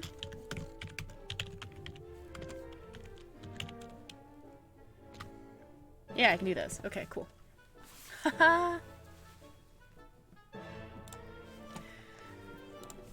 Nothing specific. There's just a group planning to form a huge protest before the end of February. Some say it might go violent. If you were wise, you'd probably fly out of the city as soon as possible. So people say. Do you plan on leaving? I couldn't if I wanted to. No thanks to you guys. But in any case, I'm sticking around for the photograph opportunities. Wartime photography. Imagine the possibilities. Yeah, you get a lot of awards for that. I can delete the shout-out message. Haha! Yes, because it's Nightbot, and they're also a bot. either way, you're stuck. Go check out Softboy Booth and Dan Neko. Softboy Booth is playing Dark Souls right now, and Dan just finished Final Fantasy. Stop it! Softboy Booth, stop it! And Dan just finished Final Fantasy 13, and I don't know what he's playing next, but I guess you'll have to tune in to find out. But thank you, Softboy Booth, I appreciate it. A gift to Narbles. Sounds profitable. Sounds like easy money. We are all bots. No, you're not. If I click on your profile, I can see that you've been streaming. You betcha. Ka-ching. Ka-chow. Anyway, did you want something else? Nope, that's it. We'll let you go back to work, monsieur. I guess we'll go here and look at things. Are we all done here? Not yet? Pass me that map.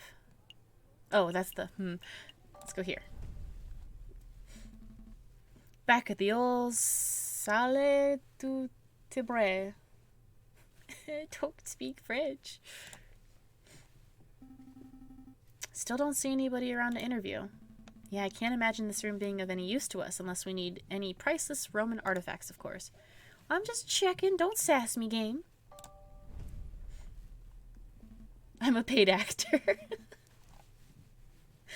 No, those were the people that we played against on Overwatch. Let's see. Who to question? Who to question? Oh dear, it's these guys again. Keep it together, Eric. Maybe they won't recognize you. Same, Australia's really just set in Hollywood. You've been down the street this whole time? Dan. That's true, Australia's not real. I should have known. I've been bamboozled again. Excuse me, monsieur. It's us, the Philistines, remember? Are they talking to me? Oh, yep, definitely talking to me. Okay, deep breaths, Eric. Hi! We have a couple of questions, if it's no trouble. No, it's no trouble. No trouble at all. Hey, do you know about an uprising? Did you know anything about an uprising? An uprising? You know, people getting angry, being violent, overthrowing the government, stuff like that. Goodness, no, I don't know anything about that sort of thing. Oh, never mind then. What's the deal with the cultists outside? The cultists? Do you mean that cult of reason fellow? Yeah, he accosted me a few days ago. We chatted for a while, not by choice, of course, but because I didn't know how to get out of the conversation. It got a little out of hand. He insisted that I take a pamphlet. Ooh, let's have a look at this. Be Your Own God! An introductory guide to the cult of reason by Jacques Herbert. Oh, that's extreme. We're not allowed to leave the set. It's the world's more extreme reality TV show. Makes sense. Now we can learn to be our own God. And he even added his own signature, see? At the bottom there. To my new bestest bud, Eric. Happy reading. Best wishes, Sylvius. Green ink, too. What a fiendish color choice. That guy was such a slime ball. We aren't even close to bestest buddies. Well, at least we know the cultist's name. Sylvius. Do you mind if we keep this pamphlet, monsieur? Be my guest. Be my guest. Put this pamphlet to the test. I don't want it. A signed cult guide. Did you want something else? No, don't worry, buddy. Sweetie, honey, baby, don't worry. We're done with you. Thank you for your time, monsieur. You've been a great help. It's no trouble. No trouble at all. Okay, I think we've been everywhere. We touched everything. We went to the garden. Nothing good there. Went there. Okay, we're done. Are we done here? Yep, let's go. Let's bust a move. Can always come back later if we've forgotten something. I don't think I've forgotten something. Don't say things like that.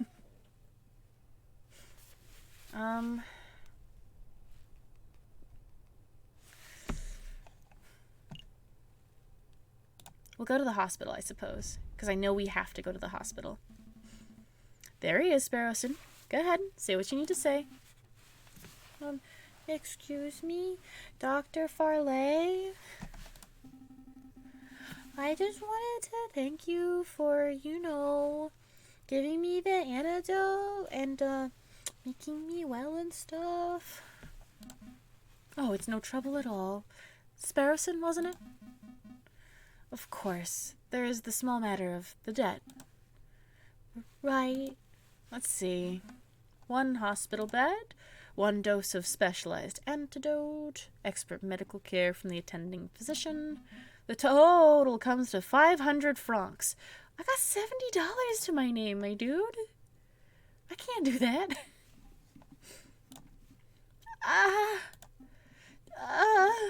Falcon, can I get an advance on this month's pay? And next month's? And maybe the month after? Calm down, Sparrowson. I'm sure the doctor's a reasonable man. He will surely allow you to pay in installments. Of course, of course. Oh, thank goodness. With my current wages, I should be able to fully pay off my debt by the 20th century. Oh, that's this century. No, that's last century. We're in the 21st century. Hey, your debt isn't that bad. Now, there's no need for quibbling. I have a suggestion. You messieurs are lawyers, yes? If you do some pro bono work for me, I may be able to knock the bill down a little. Maybe to say 100 francs? Oh, I can do that. That's way more manageable. I'm still just mad about the word Valeri. It's the Voltairy from Twilight. Oh, that sounds much more manageable. What kind of legal work do you have in mind? Debt collection. Sounds time-consuming. I got things I gotta do. No, sorry, Docteur. Why'd they put a U in there? But we don't have time to be playing hired muscled shenanigans. We're actually in the middle of a very important investigation. Falcon, please! I don't want to spend my whole life paying the price for eating a bad chocolate wrapper. Let's hear the good doctor out. Alright. There is a man I treated for a small injury a couple years ago. He's been evading my attempts at collecting his bill ever since. Yeah, this is old-timey? So what are you gonna do? You're not my dad. You can't collect on my stuff. I'm just, if I disappear or move, what are you gonna do? I could just tell you my name's something different. Like, you're not my dad. There's no way you can collect on this debt. Oh man, I haven't thought of those books in a long time. I wouldn't normally pursue medical bills so aggressively, but I know that the man is a successful inventor. He can easily afford to front the bill. I would greatly appreciate it if you would pay him a visit and strong-arm him into loosening his purse strings. You want me to fight this man? I don't want to fight this guy. Well, I'm not making any promises, but maybe we can swing by the inventor's house if we have a free minute. Thanks, Falcon. And thank you, Doctor. We will dedicate every waking moment to collecting this debt. I didn't say that. Didn't agree to that. Every waking moment. I need to get one of those microphone arms so I can just... Is that it? Okay, let's go visit the engineer real quick. Come in.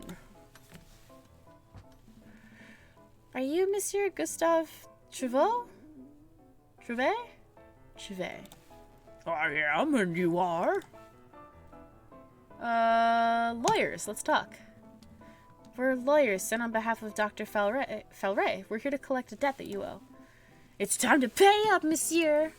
Oh, mon Dieu, I completely forgot about that. Listen, I would be happy to pay, but it looks like I don't quite have the money on hand. What to do? I know. I have a brand new invention that will blow the doctor's socks off. He's a rich man refusing to pay? Yeah, I'd fight him. Alright, maybe I'll fight him. I'm a big bird, but he's a big dog. It's a device that will completely revolutionize the surgical field. I imagine the doctor would prefer hard cash over some gadget? No, trust me. This baby will easily be worth 10,000, no, 100,000 francs. The doctor will love it. Alright, then just hand the device over and we'll pass it along to Dr. Falray right away. Well, it's not that simple. The device isn't finished yet. Of course. It's not finished. I know exactly what needs to be done, but I'm missing some crucial parts. Perhaps if you had some time to spare, you could help me out. Run out and collect what I need. Buddy, I have, investigations to do. What? No, monsieur, that's absurd. If you have shopping to do, then you should do it yourself. Falcon, please help the man. I can't spare the rest of my life in debt. Alright. No need to get panicky. We'll hear the man out at least. Great. I'll take notes. What is it that you need, monsieur? Yeah, I got fetch quest of a lifetime, my dude. Let's see, I need a copper pot. Like a saucepan? Why? It's a necessary component of my invention. I can use it to build a portable electrical battery. Sure. You see, when a zinc rod is suspended in sulfuric acid, accompanied by a copper furnace, the current is generated. Save me your scientific mumbo-jumbo. One metal pot should be trivial to acquire. One copper pot. Oh, the copper part's important? Okay, one copper pot. I wonder where we can find one of those. I've seen copper kettles at Le Hall Market, although those things aren't too cheap. I can't help but feel I saw a copper pot somewhere else. Did I see a copper pot somewhere else? Can I steal one? What else? String. High-grade string to bind some components of the device together. Seems pretty simple. I imagine Le Hall's Market would have that in abundance. Dag nabbit, Sparrison! Can we really afford to blow our whole budget on the market, Falcon? Surely there's a cheaper way to acquire string. Look, I have a loose thread on my jacket. Take it. The string must be higher quality than that, monsieur. I need something that's fishing line grade. Wow, do we know someone who fishes? Oh, I see. Was there anything else you wanted, monsieur? Some books, confectionaries, alcohol, groceries, perhaps? No, that's everything. Alright, I've got it all written down. Shopping list. Dang it. I gotta go shopping? I just want to be a bird lawyer. You're gonna be spending over 500 francs to reduce his debt to 100 francs because of this quest? I know, but I think I can steal it.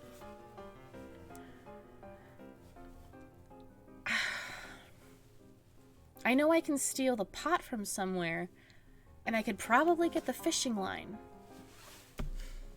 Came here to collect the debt and left with the shopping list. We're gonna follow this through and get Monsieur Touvet's items, right? We'll see. Because I know I need this item.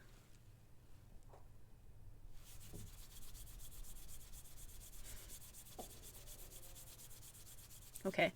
I'm gonna go one more place before I end the stream tonight.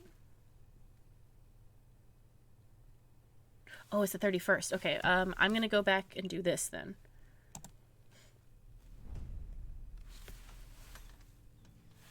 Because he has the information I need. Monsieur Volps, you've managed to dig up some good information, I trust. There is good news and there is bad news. Let's hear the bad news first. I like to get that out of the way and then lift myself up. Hit me with the bad news first. The sandwich ref... Oh, wow, there's a weird space in between there, and my brain was like, what are those words? Refuses. The sandwich refuses to speak with anyone who does not know a secret password. And I'm afraid I was unable to procure that particular password. I see, that is a problem. What's the good news? If you want to meet the sandwich anyway, I've learned that he lurks around the Rue des Marmosets. Marmosets? Like the animal? On Friday evenings. Okay. Chat needs to remember that he goes there on Friday evenings because I'll forget by Thursday. The Rue des Marmosets? Oh, the monkey. Oh, sweet. Yes. The Monkey Road by Notre Dame. That's easy enough to get to. I apologize that I could not be of more help. Got it. Thank you so much, Boof. It's no problem at all, monsieur. You've given us a fantastic lead. Monkey Road on Friday. I'll be there. And this password shouldn't be hard to uncover. We just have to find someone with a loose enough tongue.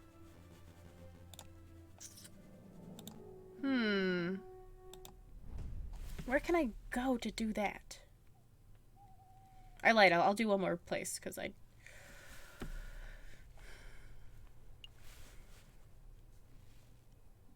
we could go to the market. They might have things there, but they also...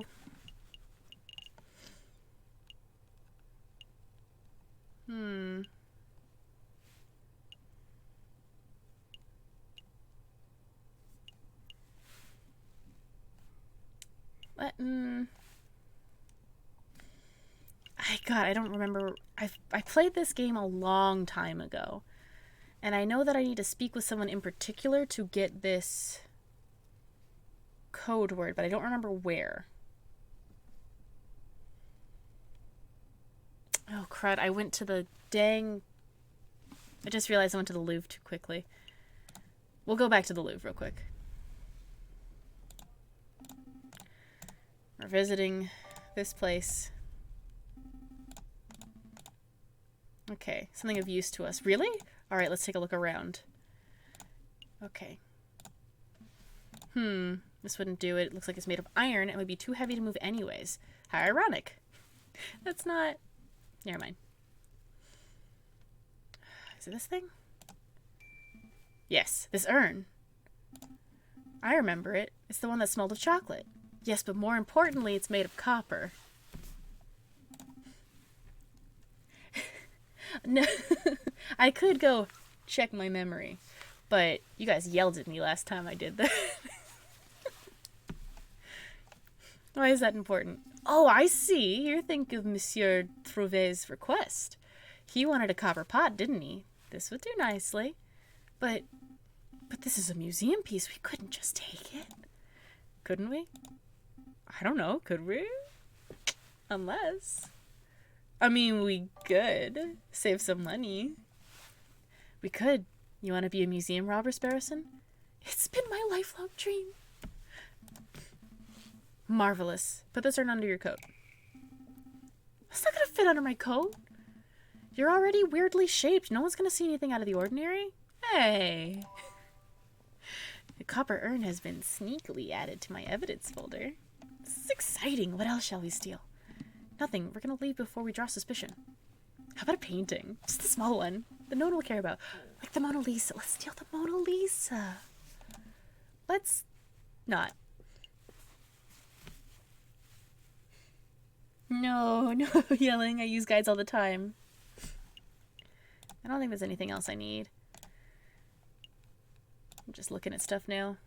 Can't imagine. Can't take that with us. Columns. Nope. Why do I have to be Caesar? Actually, never mind that. We'll be acting out Roman history. We have a job to do. Okay. It's the giant... Is this useful? The giant doorstop? No, but I'll keep it in mind in case we encounter any giant doors. Yeah, I think that was it. We're done here. For now, at least. Okay. We're done. We got it. Well, it's still one more minute till 9 o'clock. Maybe I'll go one more place. We can go... Crap. Let's go here. We'll go to the shops. We don't need the copper pot anymore. We need a copper pot and a piece of string. What options do we have? I see Sasha Spider's silverware store. Too pricey. Let's take it down a notch. Oh, okay, how about that place? Harry Hippopotamus's Pottery and Haberdashery. I love it. That's adorable. That name just rolls off the tongue. Still too pricey. We're buying for a mad scientist, not for the Queen of England. What about that little stand? Ruse Odds and Ends. Looks cheap, and I even see a copper kettle in the back. We don't need the copper kettle. We need string now. We stole the copper kettle. From the Louvre. How... I guess things were so much easier when there was no, like, security cameras or the internet. You just walk out of the Louvre. Aren't you cute? Wait, those two look familiar. I recognize you. Weren't you two begging outside Chateau Cornier a couple of weeks ago? Yeah, that was us. Thanks for your generosity, monsieur. We put your money to good use, see? We started a business at Ruse Odds and Ends. We sell everything. Oh, yeah, we helped them at the beginning. I suppose the congratulations are in order. It's no small feat to pull yourself out of the streets in today's economy. So, do we get a discount? A discount? Well, we did help kickstart your little enterprise. I suppose we are investors of sorts. Sorry, messieurs, no discounts. You gave us a donation out of the generosity of yachts. Because you're such nice people. But maybe we can help you out. What is it you wanted? I need string. Do you have any string or fishing line? Here we go. A nice long, real strong thread. Looks to be about 10 meters or so. Would that work? Yeah, that works. How much? 15 francs? Okay, I'm willing to burn 15 francs. That's way easier than the other way of doing it. And I'm helping a small business. Damn capitalism. Because the other way is really stupid. That's how I did it the first way. The first time I played this game. You have to go to the kingfisher who fished you out of the Seine, and he wants to haggle with you and do a bunch of nonsense, and it just ends up being more expensive. Sounds good to me. Here's your money, madam. But the copper pot you absolutely need to steal, otherwise you won't have enough money. And here's your string. Pleasure doing business with you, monsieur. A reel of string has been added to my evidence folder. Was there anything else? Nope, we're good.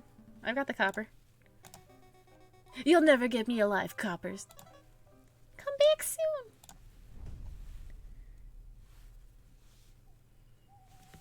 Because I know I have to do credit. Maybe I have to go to the... I'm gonna go here and see if I can, like, get some words out of people. No, no drinking. Bad falcon. Can't stop me in real life. I might have some, What did I bought something recently. What did I get? I got mead. I went on a little drive and got me some mead. Calm down, Sparrowson. I'm just here for information. Taverns are the first place people go to moan about the government. Therefore, they're perfect rebel breeding grounds. Perfect. Good. Oh, that makes sense. Oh, it's you two. What will it be today? Wine or beer? I'm afraid it's just questions for now, Madame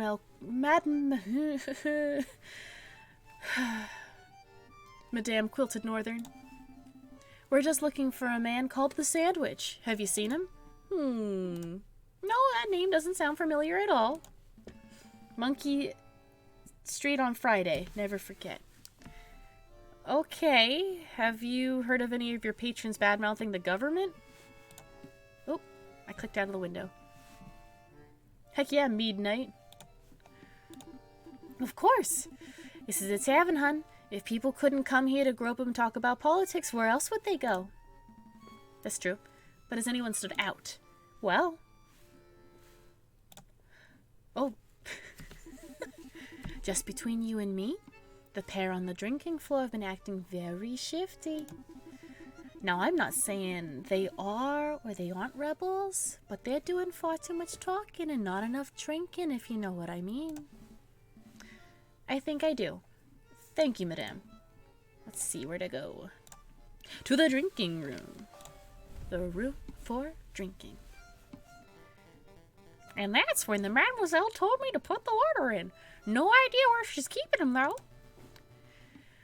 Piero, you know she hates being called mademoiselle. You're gonna get stuck on guard duty again. All right, you are. The madam it is, then. Wait, she ain't married, is she? Well, why do we have to call her the madam? Why don't you ask her yourself? No way. She'd straight up eat me alive if I asked directly. Wait, who's the beauty school dropout girl from Greece? Frenchie. Yes. It's just my Brooklyn accent. Well, you're just talking like you're on the East Coast. Maybe like a little Harley Quinn stuck in there. Wait, hush up, do you smell that? It smells like eavesdroppers. Can I help you, messieurs? What you talking about? You gonna talk about it with me? What are you talking about before we rudely interrupted? Well, I would like to include you in our conversation, but to be perfectly honest, I don't think it's any of our business. It is our business. We want to join the rebels. We want to fight alongside the rebels. We do. Listen here, you. Hold on, Piero. Let me handle this. Listen, messieurs. I've seen you two around a couple times. We're acquaintances, I suppose. Now, I don't know who you are, but I know that your line of work involves a fair amount of investigation. Therefore, I must assume you're sort of detective or prosecutor. Am I far off the mark? Off the bark?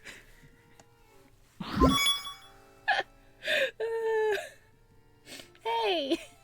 Stop it. Thank you. Poof. You can't give a sub right after I make a terrible dog joke.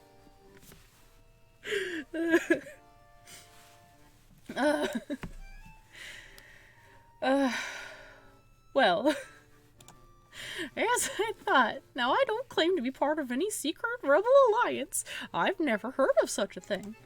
But if I were to be a member of such hypothetical group, I would not allow the entry of a man of the law like yourself. Understood?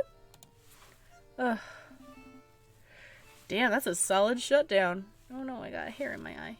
And it won't go away. Okay. Yeah, I'll try asking something else. You know about a sandwich? Monsieur, have you heard of a man called Falconweight? There's a slight chance these guys might be rebels, right? 100% chance, my dude. So if we ask them directly, they might be scared off. All terrible dog jokes go to heaven. God, I haven't watched that movie in forever, but I remember being terrified of like a specific scene where there was like a giant crocodile in the sewers. Is this anything? Is this like a fever dream that I had? Like the two dogs were down there, and I think maybe the little girl was down there too, but I know that there was a giant crocodile. And it was so scary. But we can't ask them about the sandwich. Good point. I'll try to keep it subtle. Oh, I'm not doing that one, but I'm going to ask where he got the riffle. Monsieur, I see you're carrying a riffle. Evidently. Who manufactured it? Ah, good question. See, most hunters around here are carrying old French Charlevilles, but this beauty's something special. See, oh, it's American from Springfield. Oh, God. Percussion lock firing mechanism. An American musket, you say? That's certainly quite special. It must have been hard to procure. It's true. You can't buy guns of this quality from standard street sellers. But if you know the right people... Oh, please, go on. Well... Okay, listen carefully. You didn't hear it from me.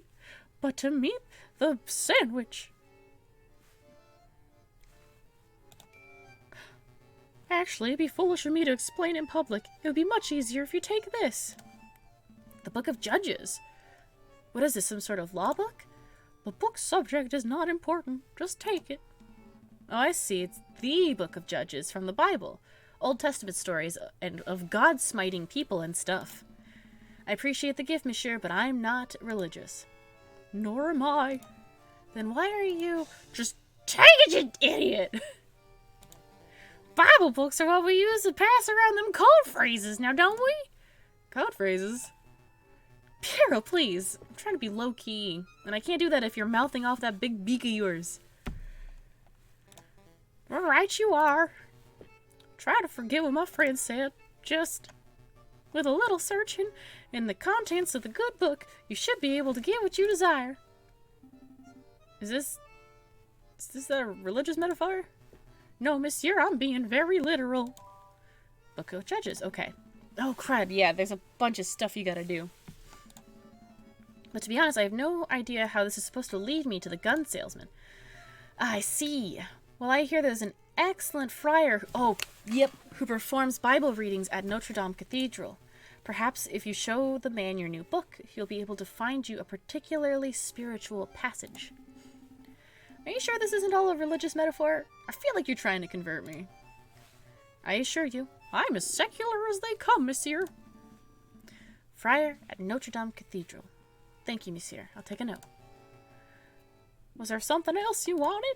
Nope, that's it. A bird game has a dog in it? Well, I've been lied to. Hey, Flair. There's been a couple other different animals. There's a cool elephant. There's a hippo. There's some bad wolves.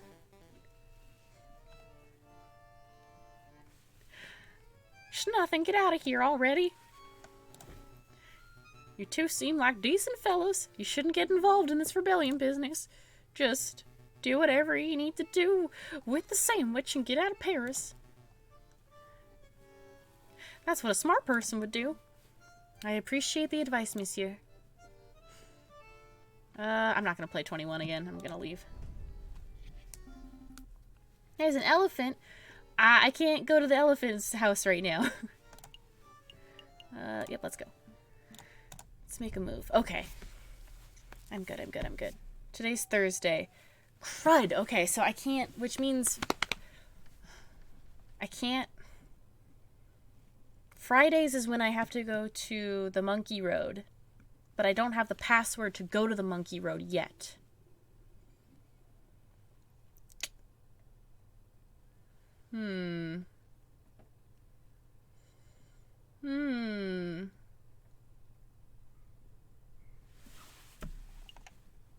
Okay, let's go. No. Not what I meant to do. No, you owe me, big guy. Oh, crud. Cancel. Dang it, resume. I just wasted a day. I don't need to be here. Dang it. Yep, my fishing line snapped when I dragged you out of the water the other day. I had to buy a new reel. So the way I see it, you owe me 2 francs for the fishing line and 1,000,000 francs for saving your life. I don't have 1,000,000 and 2 francs. Really? But you look so bourgeoisie. Alright, I'll tell you what. 2 francs for the line, we'll call it even. Fine, have 2 francs. Consider it a gift of gratitude for saving my life. Much thanks, monsieur. Now, why are you here? I don't need to know this. I have the information. I just clicked on the wrong button. Have you heard of the man called the Sandwich? A man called the Sandwich? Nope, doesn't ring any bells. That's a strange name, though. Did the man name himself after the sandwich, or was the sandwich named after him? I have absolutely no idea. I can only aspire to have a sandwich named after me one day. The Sparrowson. 2 thick slices of white bread, mayonnaise, cheese, chicken, bacon, slices of sausage, honey glazed ham. Stop. You'll give us all heart attacks. How's the fishing, I guess?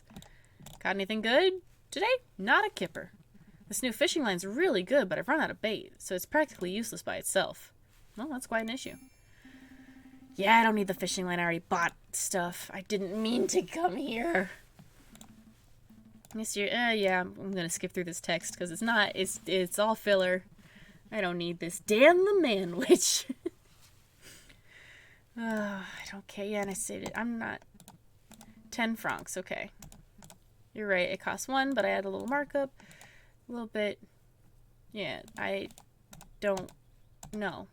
I'll be back later. I'm not doing any of this. I already bought my stuff. That's all. Okay. Okay. Sorry. Pushed the wrong button, and I wasted a day. It's fine. Oh. How do I get there? I want to get there. There's a special event happening. I want to be at the special event. Let me go to the special event.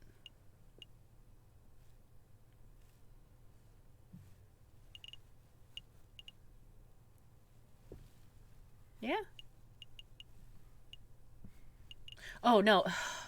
Wow, am I just a big old dum-dum today? Sorry, customers came in. It's okay. We're going to watch a special cutscene, and then I think today is where we're going to call it, right here. Friar Ramus. Is the room to your liking, mademoiselle? Don't call me that. My apologies, madame, but what are your thoughts? Is the room suitable? It's dark, cramped, and more than a little macabre, but it'll do. Excellent. I've hired private security to guard the entrance 24 hours a day. Rest assured your weapons are safe. I couldn't go to Monkey Street because I didn't have the password, so I'll have to do that next Friday. Ah! Tell me, Friar, are we doing the right thing? Of course we are, madame. There cannot be change without bloodshed. No revolution without revolution. Surely you aren't having second thoughts. Of course not. I want nothing more than to serve justice to the corrupted rulers of this country. When the time comes... I'll be the one to pull the trigger. Damn, girl. Looking feisty. Did not return to monkey. I could not.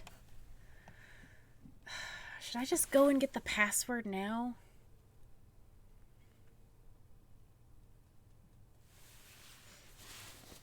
This villainous cat reminds me of a Pro ZD video. Which one?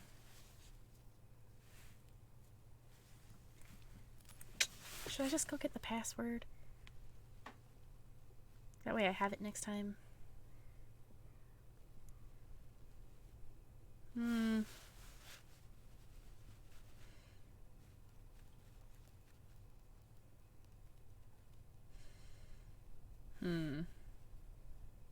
Thank you.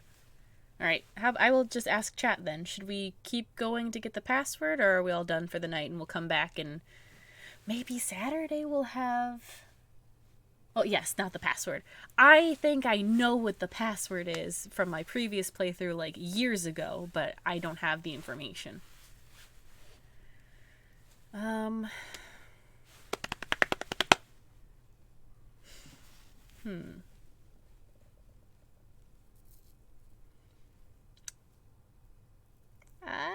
Okay, I'll just get the password real quick.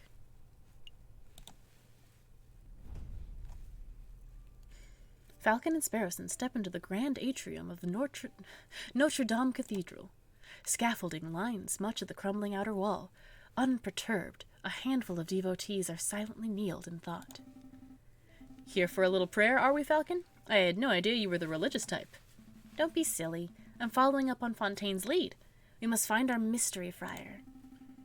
Do you think it's that hunched over fellow over there? I bet it's him. He looks super suspicious. Could be. Now let's show some tact. Excuse me, Monsieur Friar. My boy. Do you know what tact is, Sparrowson? Welcome, my brothers, welcome.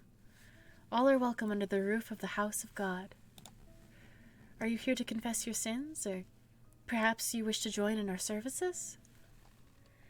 What do you mean end the stream, though? Isn't this a single sitting speedrun? It is not. Because if it is, then how are you going to be a celebrity guest voice on Saturday?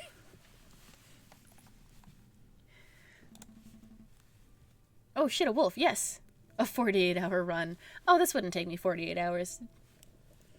Actually, Friar, we're here because... Falcon! The Friar. He looks eerily familiar. He does look familiar. Now that you mention it, he does look a little like the guy who delivers our post, doesn't he? No. What? No, that's not who I meant. And how does he look anything like our postman? Am I going mad? Your friend appears to be upset. Don't mind him. He's just in a huff because he thinks you look like this judge we once met. Judge Romulus? Oh, yeah. See it? See? I said Romulus and Remus, and now there it is. Oh, shoot. I pushed a button. Oh, good. I'm not going mad. Friar, would you... Oh, he's the brother. Yes. Would you say that you had a good relationship with Romulus? We were close, but as you may have heard, he got in trouble with the law recently. I haven't seen him in weeks. I see. I didn't mean to pry. It's no trouble, but tell me, why are you here, my brothers? Oh, right. Well, we have a couple of questions. Could you take a look at this? Friar, we have something we'd like to show you. The book. It's the book. You have to replay it nonstop? No. Could you take a look at this? We heard you could give it a special passage reading. Ah, I see.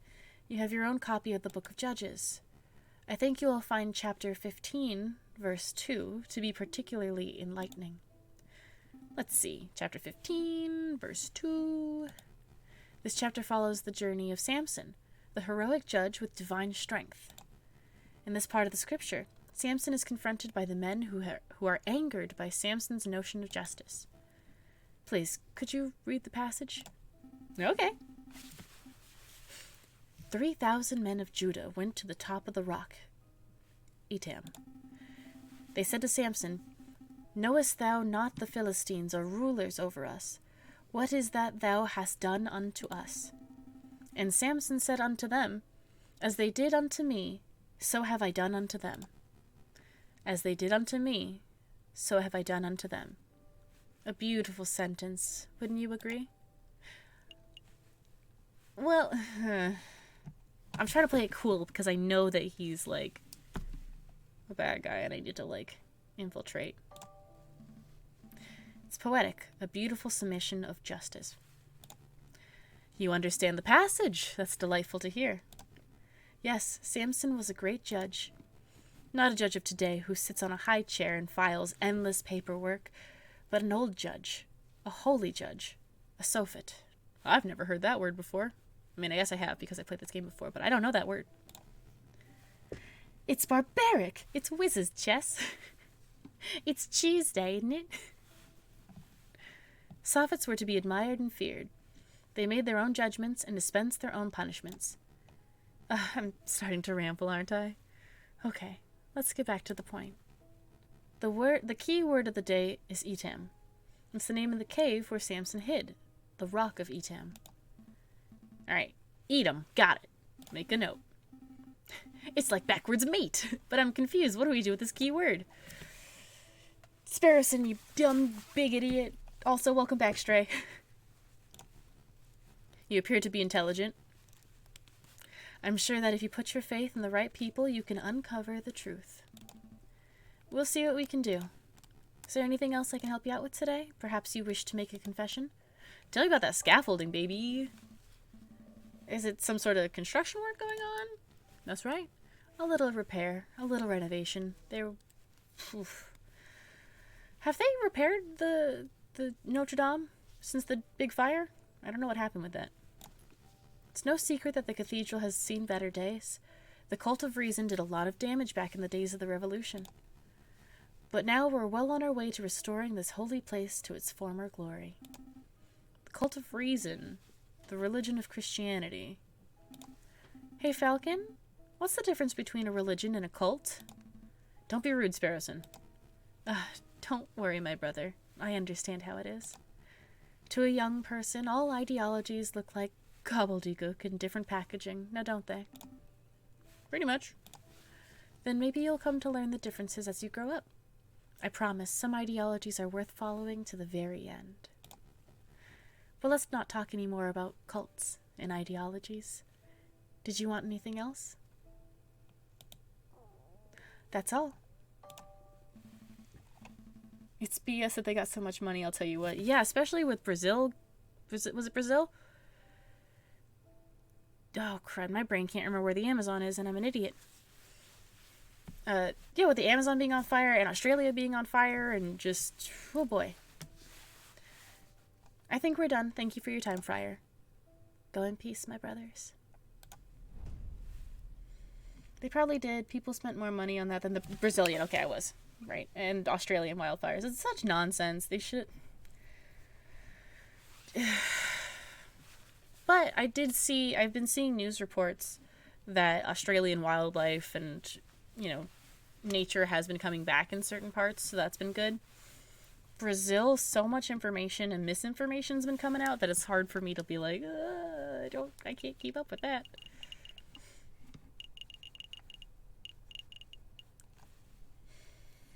Well, didn't it happen sometime before the... Yes, it did. When did Notre Dame... Let's see. April 15th, 2019. So that did happen, but I remember that the Amazon was on fire, like, around the same time. Yes.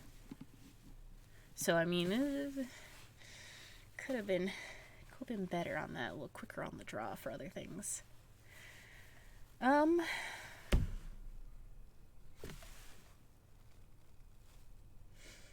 we only need trees to breathe. Yeah. I don't need trees. April 15th?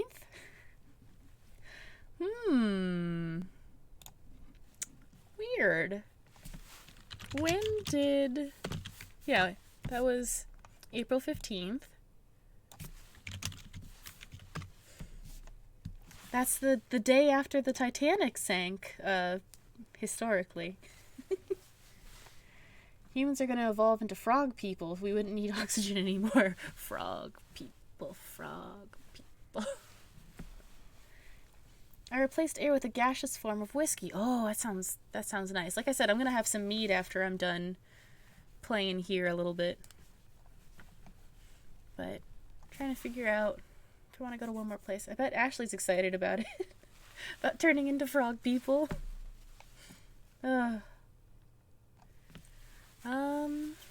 Let's see.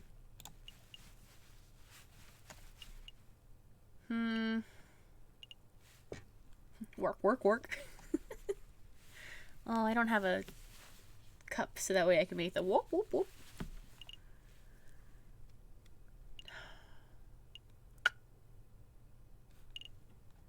Can't go there yet. Oh, I can go here. Okay. This one's for sure going to be the last place, I say. It's probably more likely to turn into crabs.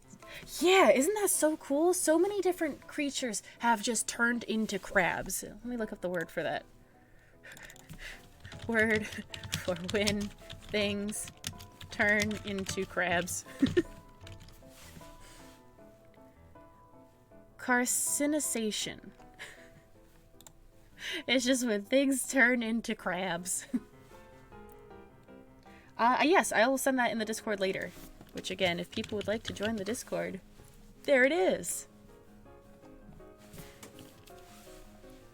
Okay. Nature sure do love a crab. The crab fights game's about to become a reality. What have you got there? A knife! No! iPhone will become lobster with butter. Yeah, lobsters, I think, are one of those things where they can just live forever. They've got this like weird blood or genes or whatever where they can just get huge. And I think there's there's another animal that can do that where it could theoretically live forever, but it gets too heavy, so it can't swim up to the surface to get air, and then it drowns to death. It's some mammal. I think it might be a whale of some sort. That's not a very happy thing. But yeah, lobsters will do that too. They can just live forever. And I think they just like don't grow, their shell doesn't grow or something, and something weird happens to them. These are my fun animal facts of the night, I guess. Come in. Here's another dog. Oh, it's you two. Have you managed to gather the materials I need? Yes, monsieur. The string and copper pot, exactly as described. Here you go. What is this? Where did you get this pot? It looks like it belongs in a museum or something. It was a little tricky to procure the necessary items, but with a bit of asking around, we managed to find suitable substitutes. There's a general store down the street that sells string and discounted copper pots and the like. I assumed you would have gone shopping there.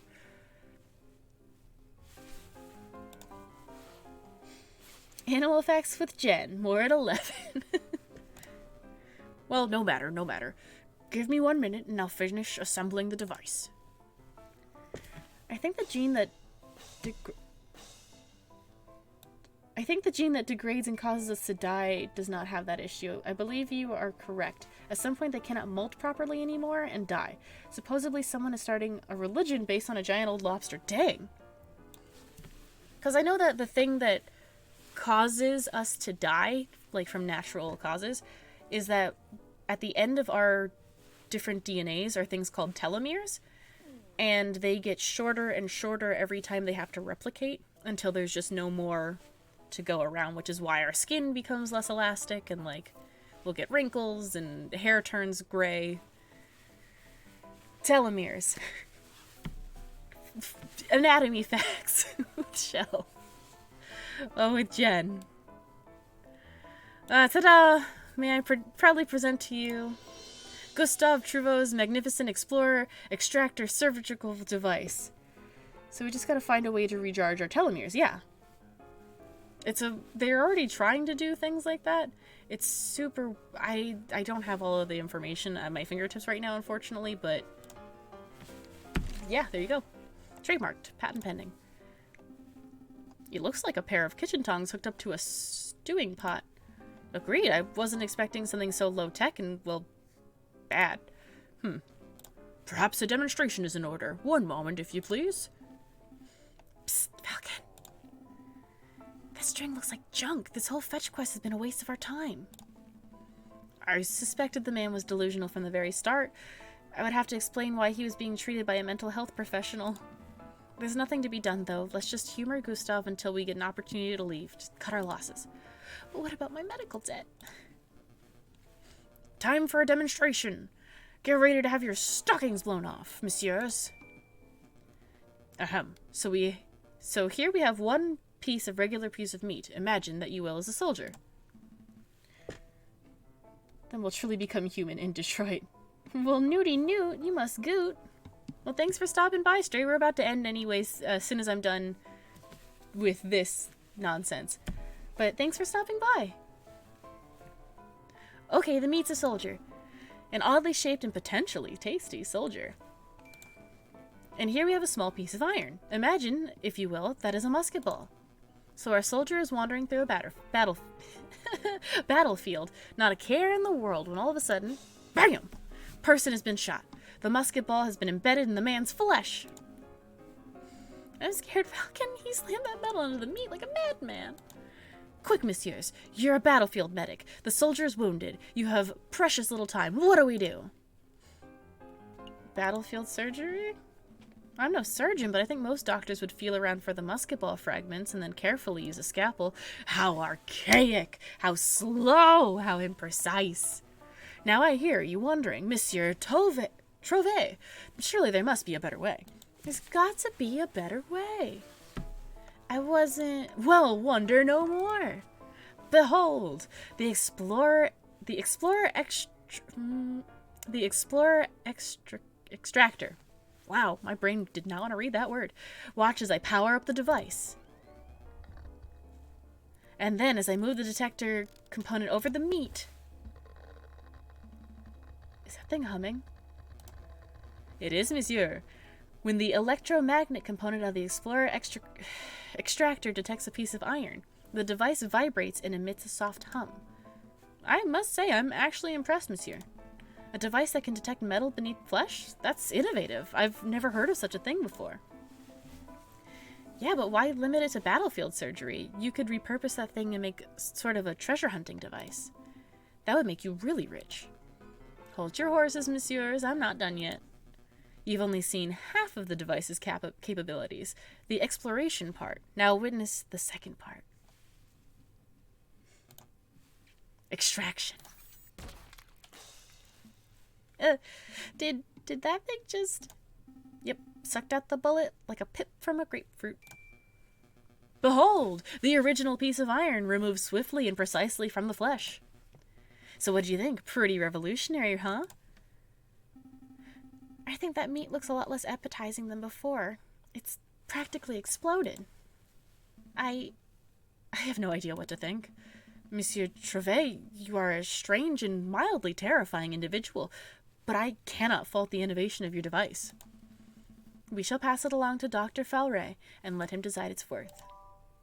I got the Explorer extractor, and it's in my evidence folder. Thank you, thank you. I'm sure the good doctor will approve. Oh, I pushed that button. Didn't mean to push that button. No push button. I'm hungry. Let's pick up some steaks on the way back to the office. Let's not. Alright. And with that, I will save.